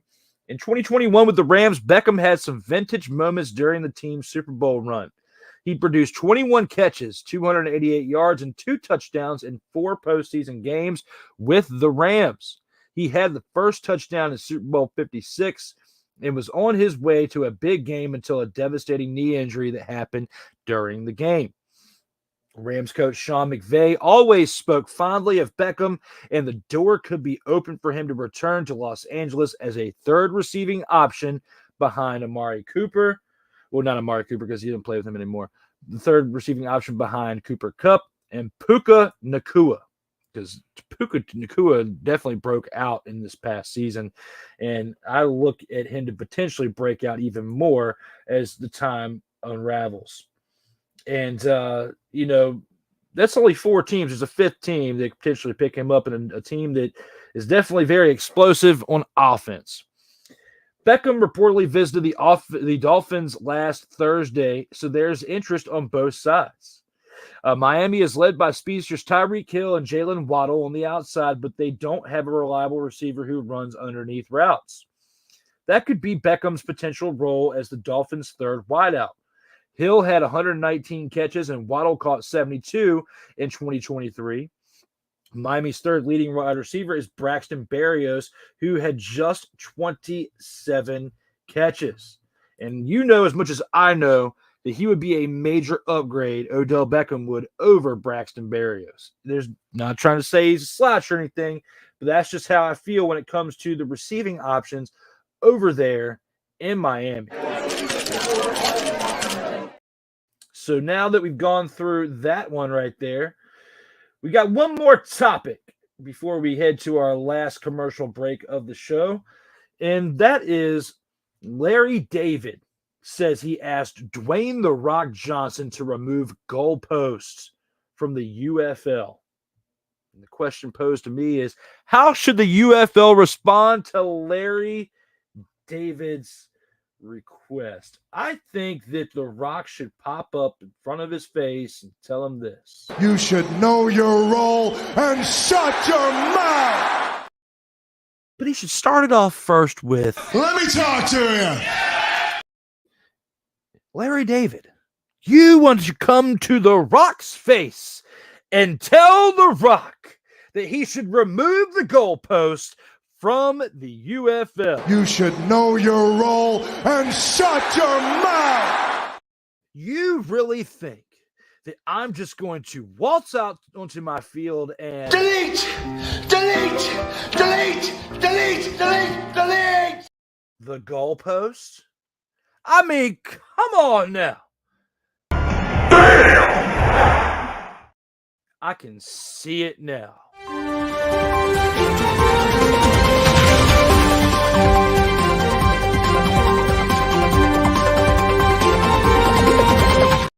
This just in, Dwayne "The Rock" Johnson has removed the goalpost as suggested by Larry David. The world is now in shambles.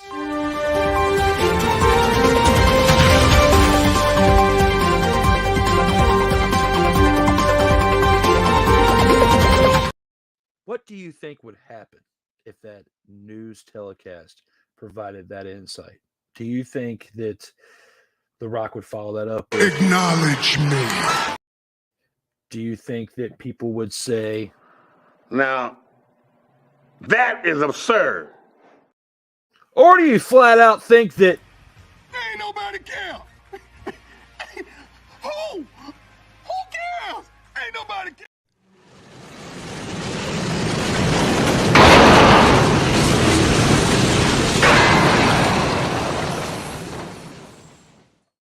are you totally? Surprise, motherfucker. I'm not.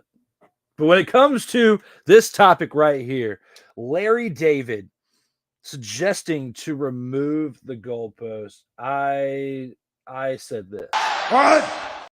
when I first saw this and read this. I literally said, What? followed by the survey saying that, because who wants to remove the goalposts from the UFL to where you have to go for ones and twos and threes all the time? But even then, on fourth down, when you're in possession of the ball, you have no option. If you're in field goal range to kick it and get some points, you literally have to go for it on fourth down. And I think that's literally what Larry Davis is trying to say.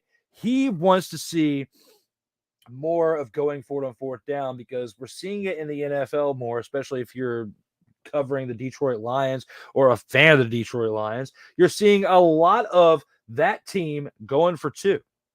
But Larry David's a comedian.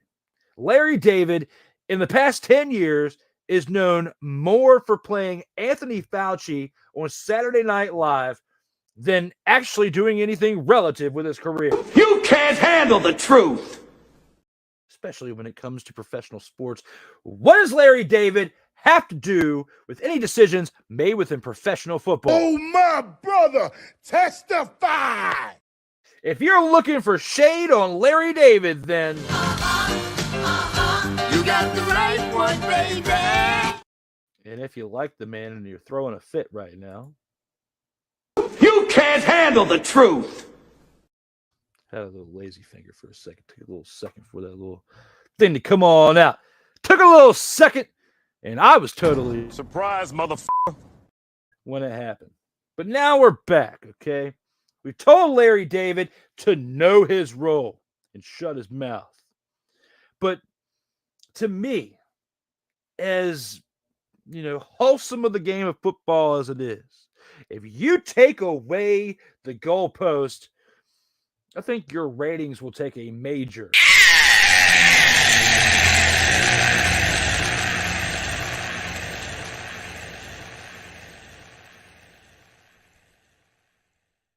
I don't know about you, but sometimes I like to see a 50-plus yard field goal. It's tough. It's tough to go for it on 4th and 1 and 4th and 2 and 4th and 4, whatever you want to say. But it's tough to kick a 50-mile-an-hour field goal or a 50-yard field goal, especially in the cold. Right now, as the weather gets warmer, it might be a little bit easier. But the type of ball they're kicking and passing in the UFL, it's a little bit different than the NFL's ball, okay? So watching field goals from 50 yards, you're not going to want to be 4th and 6 and have to go for it every time. Well, yeah, you could punt the ball. But if you're within field goal range, but you have to punt the ball because you don't want to go for it on 4th and 6, it's who are you going to be calling about that? You're not going to be calling Dwayne "The Rock" Johnson. You're going to be sending hate mail. You're going to be sending absolute hate mail to Larry David, because it is his fault if you get put in a situation. You blame Larry David. You don't blame The Rock. Even though you should blame The Rock, because he's the one who made the decision. Now that we have closed the Gridiron Scoop opening drive, we're going to take our final commercial break. And when we come back, we've got to break down the preview of these UFL games that we have for this weekend, while we still have some airwave time today on Comey Media and Sertoba Media. I'll see you here in a couple minutes.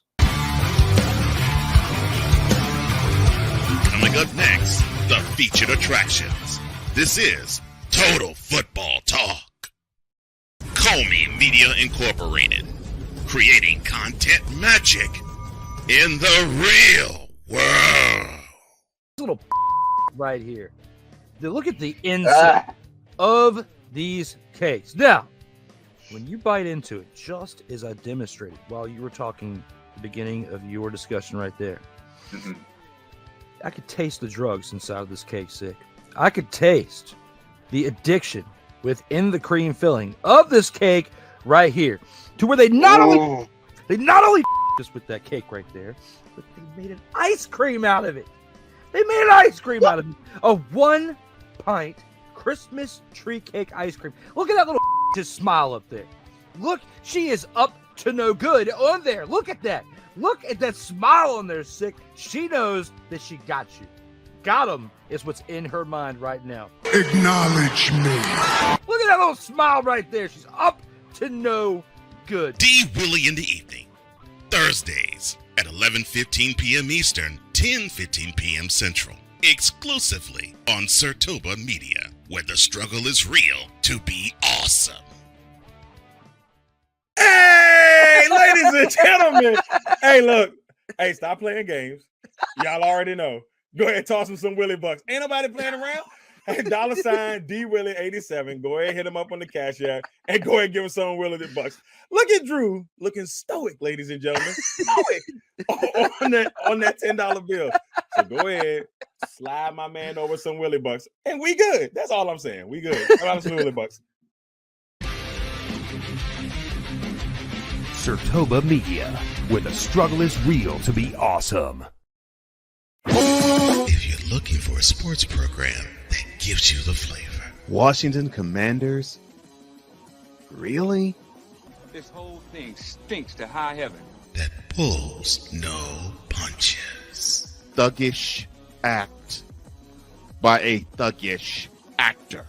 That gives you some humor. Praise everything LeBron does and never criticize it.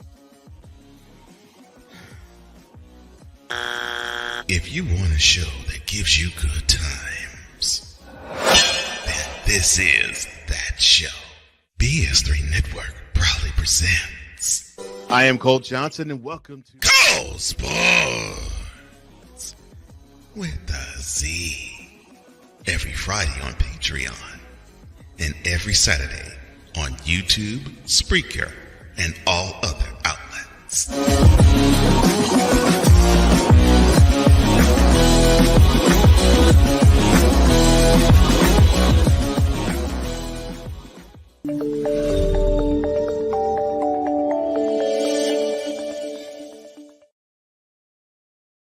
Welcome back to Total Football Talk. As we've gone through the first two segments, we've got one more, and that is the featured attractions that we have to talk about for this upcoming weekend.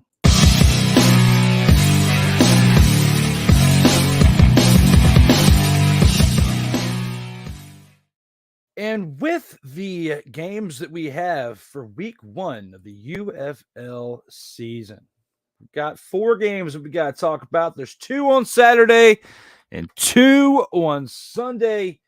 We have the Birmingham Stallions taking on the defending XFL champions, Arlington Renegades, this Saturday, 1 p.m. kickoff on Fox. When you look at this game right here, you look at the Arlington Renegades. Of course, they were 4-6 last year, but they are the defending champions. Again, going up against the Birmingham Stallions, who were 8-10 or 8-2 for the previous year for the USFL's season. And then you got to look at what they did all the way on up to winning their championship in the previous year. So it's like battle of 2 champs. Could this be the beginning of what we see in the playoffs? Could we see this matchup in the playoffs? It's very potential. Very big potential when you have an 8-2 team.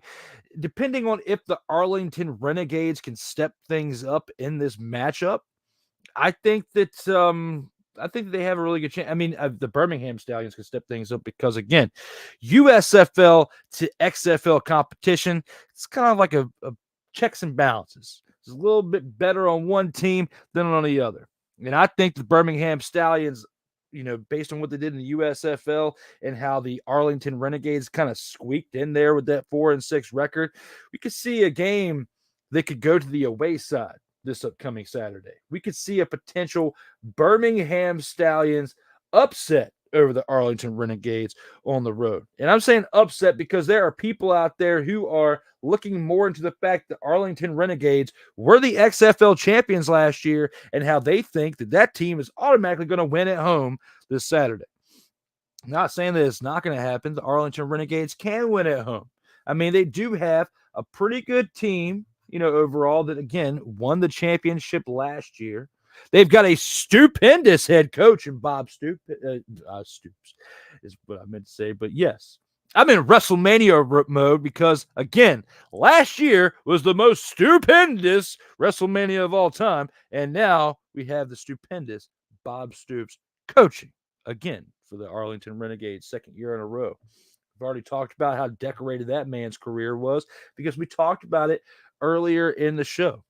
Even though we got some quiet people out there in the chats, we got somebody watching on Comey Media, we got somebody watching on Sertoma Media's YouTube channel, we got some people watching over there on Twitter, formerly known as X, or X, formerly known as Twitter. You can say it however way you want to. We got quite a few people watching on X right now, actually. And we got people watching on Twitch. So if you got some thoughts on this, or maybe you just like seeing the entertainment and the shenanigans mixed with the total football talk, and you're not sure because you're learning from me about the UFL and getting ready for this weekend's contest because you haven't paid too much attention to it, which is okay because there's other stuff in life besides football. That's why you're watching right now, to get ready for football this Sunday. And shout out to Cole Johnson. I miss you because this is very different doing this by myself. But hopefully in 4 weeks, we'll be reunited and it feels so good. Now, back to the show. Because whoever on Kobe Media that was just watching just dropped on out. Now, back to the show. All right, so looking at this game right here, I think that the Birmingham Stallions are going to beat the Arlington Renegades this Saturday. That's going to be my prediction. And if they win, it's going to be by 3 to 7 points. It's not going to be anything major. It's going to be a pretty close game. That's what I have as my prediction for this Sunday's contest, or Saturday's contest.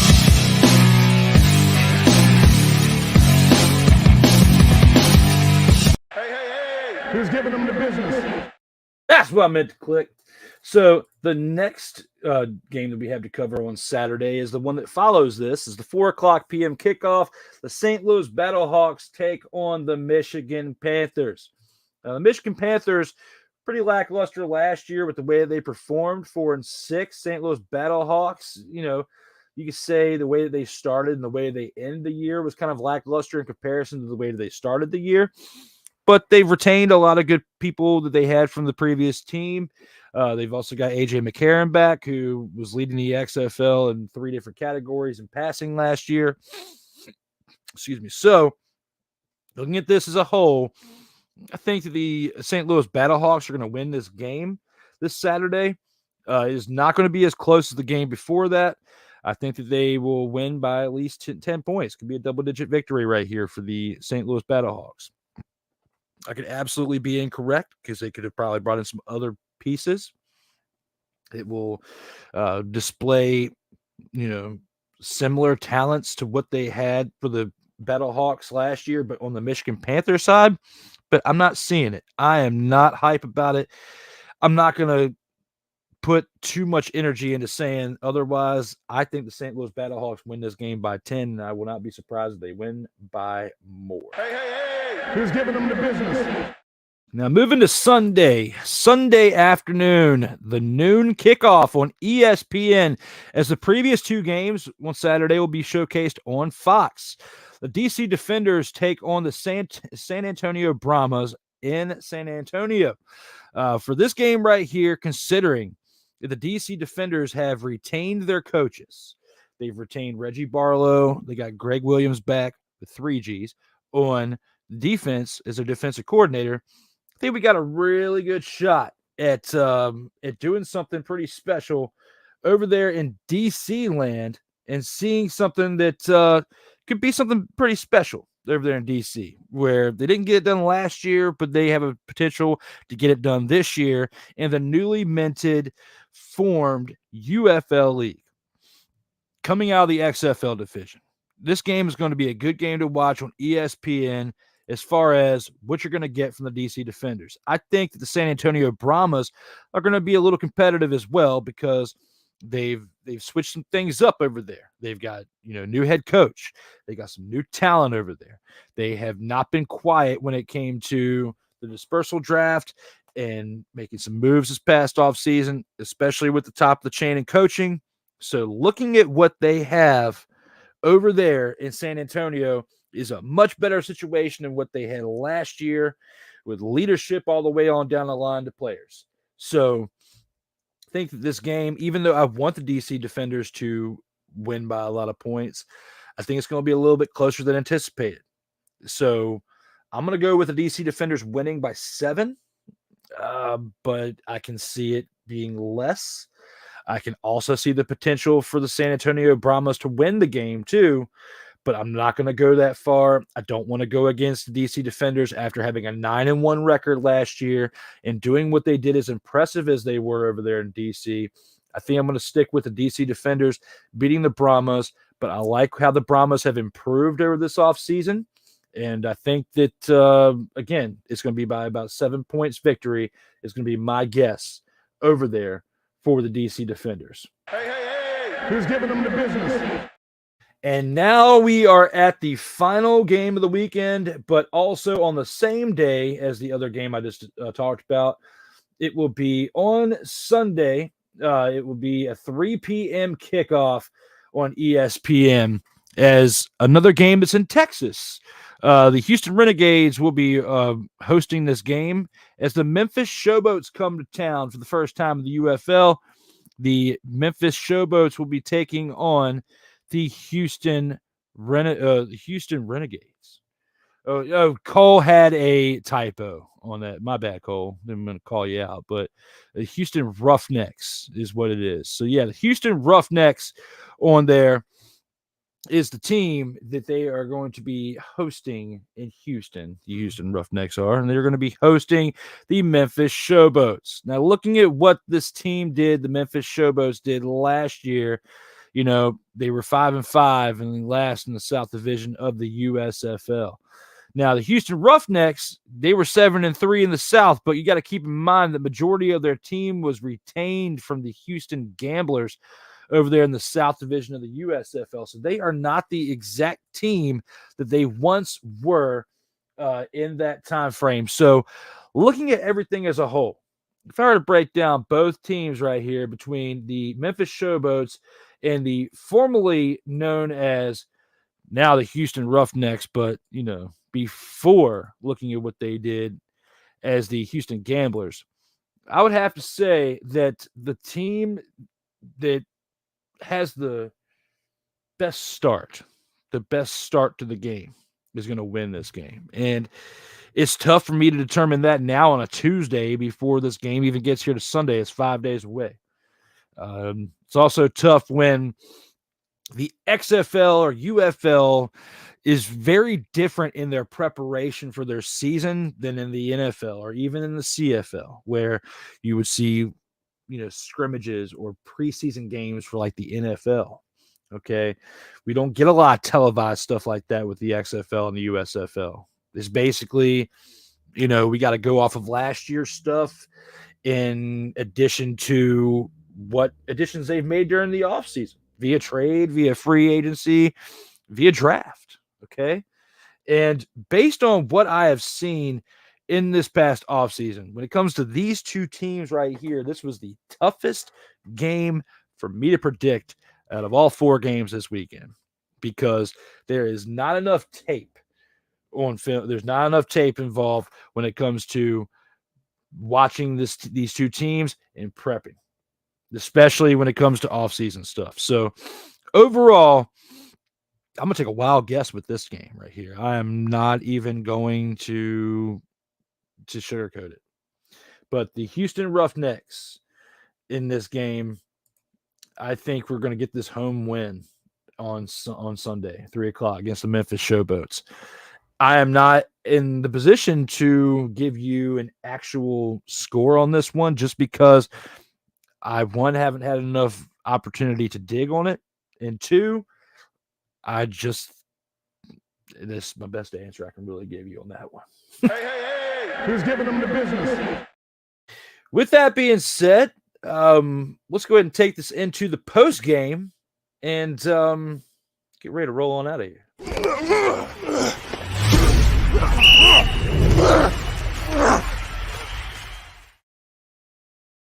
Total football talk. As long as it's one. Oh, that's great. I love it. I hope it actually is recording. Listening to it. So, everybody, we are now at the point of the show where we're very much at the end talking the post-game stuff. And, this show today has been a little different, again, because I'm by myself. And this is not something that in the past 30 episodes, we had 29 episodes before today. Every single episode before today has been either me and Cole, or me and Kyle Nash, or even Cole and Kyle Nash last week to fill in as I was under the weather and could not make it. I'm not throwing any shade or anything. Like I said, this is something that when it's work related, you got to do what you got to do. And I totally understand that and respect it. But there's not many people out there, at least in our circles, that kind of have the dialogue and the knowledge within UFL and USFL like Cole or myself, and can have the type of conversation back and forth that we do on a regular basis. And for those of you that are still watching on Twitter or Twitch, or even the couple of you on YouTube, thank you for tuning in. Hopefully it wasn't that bad.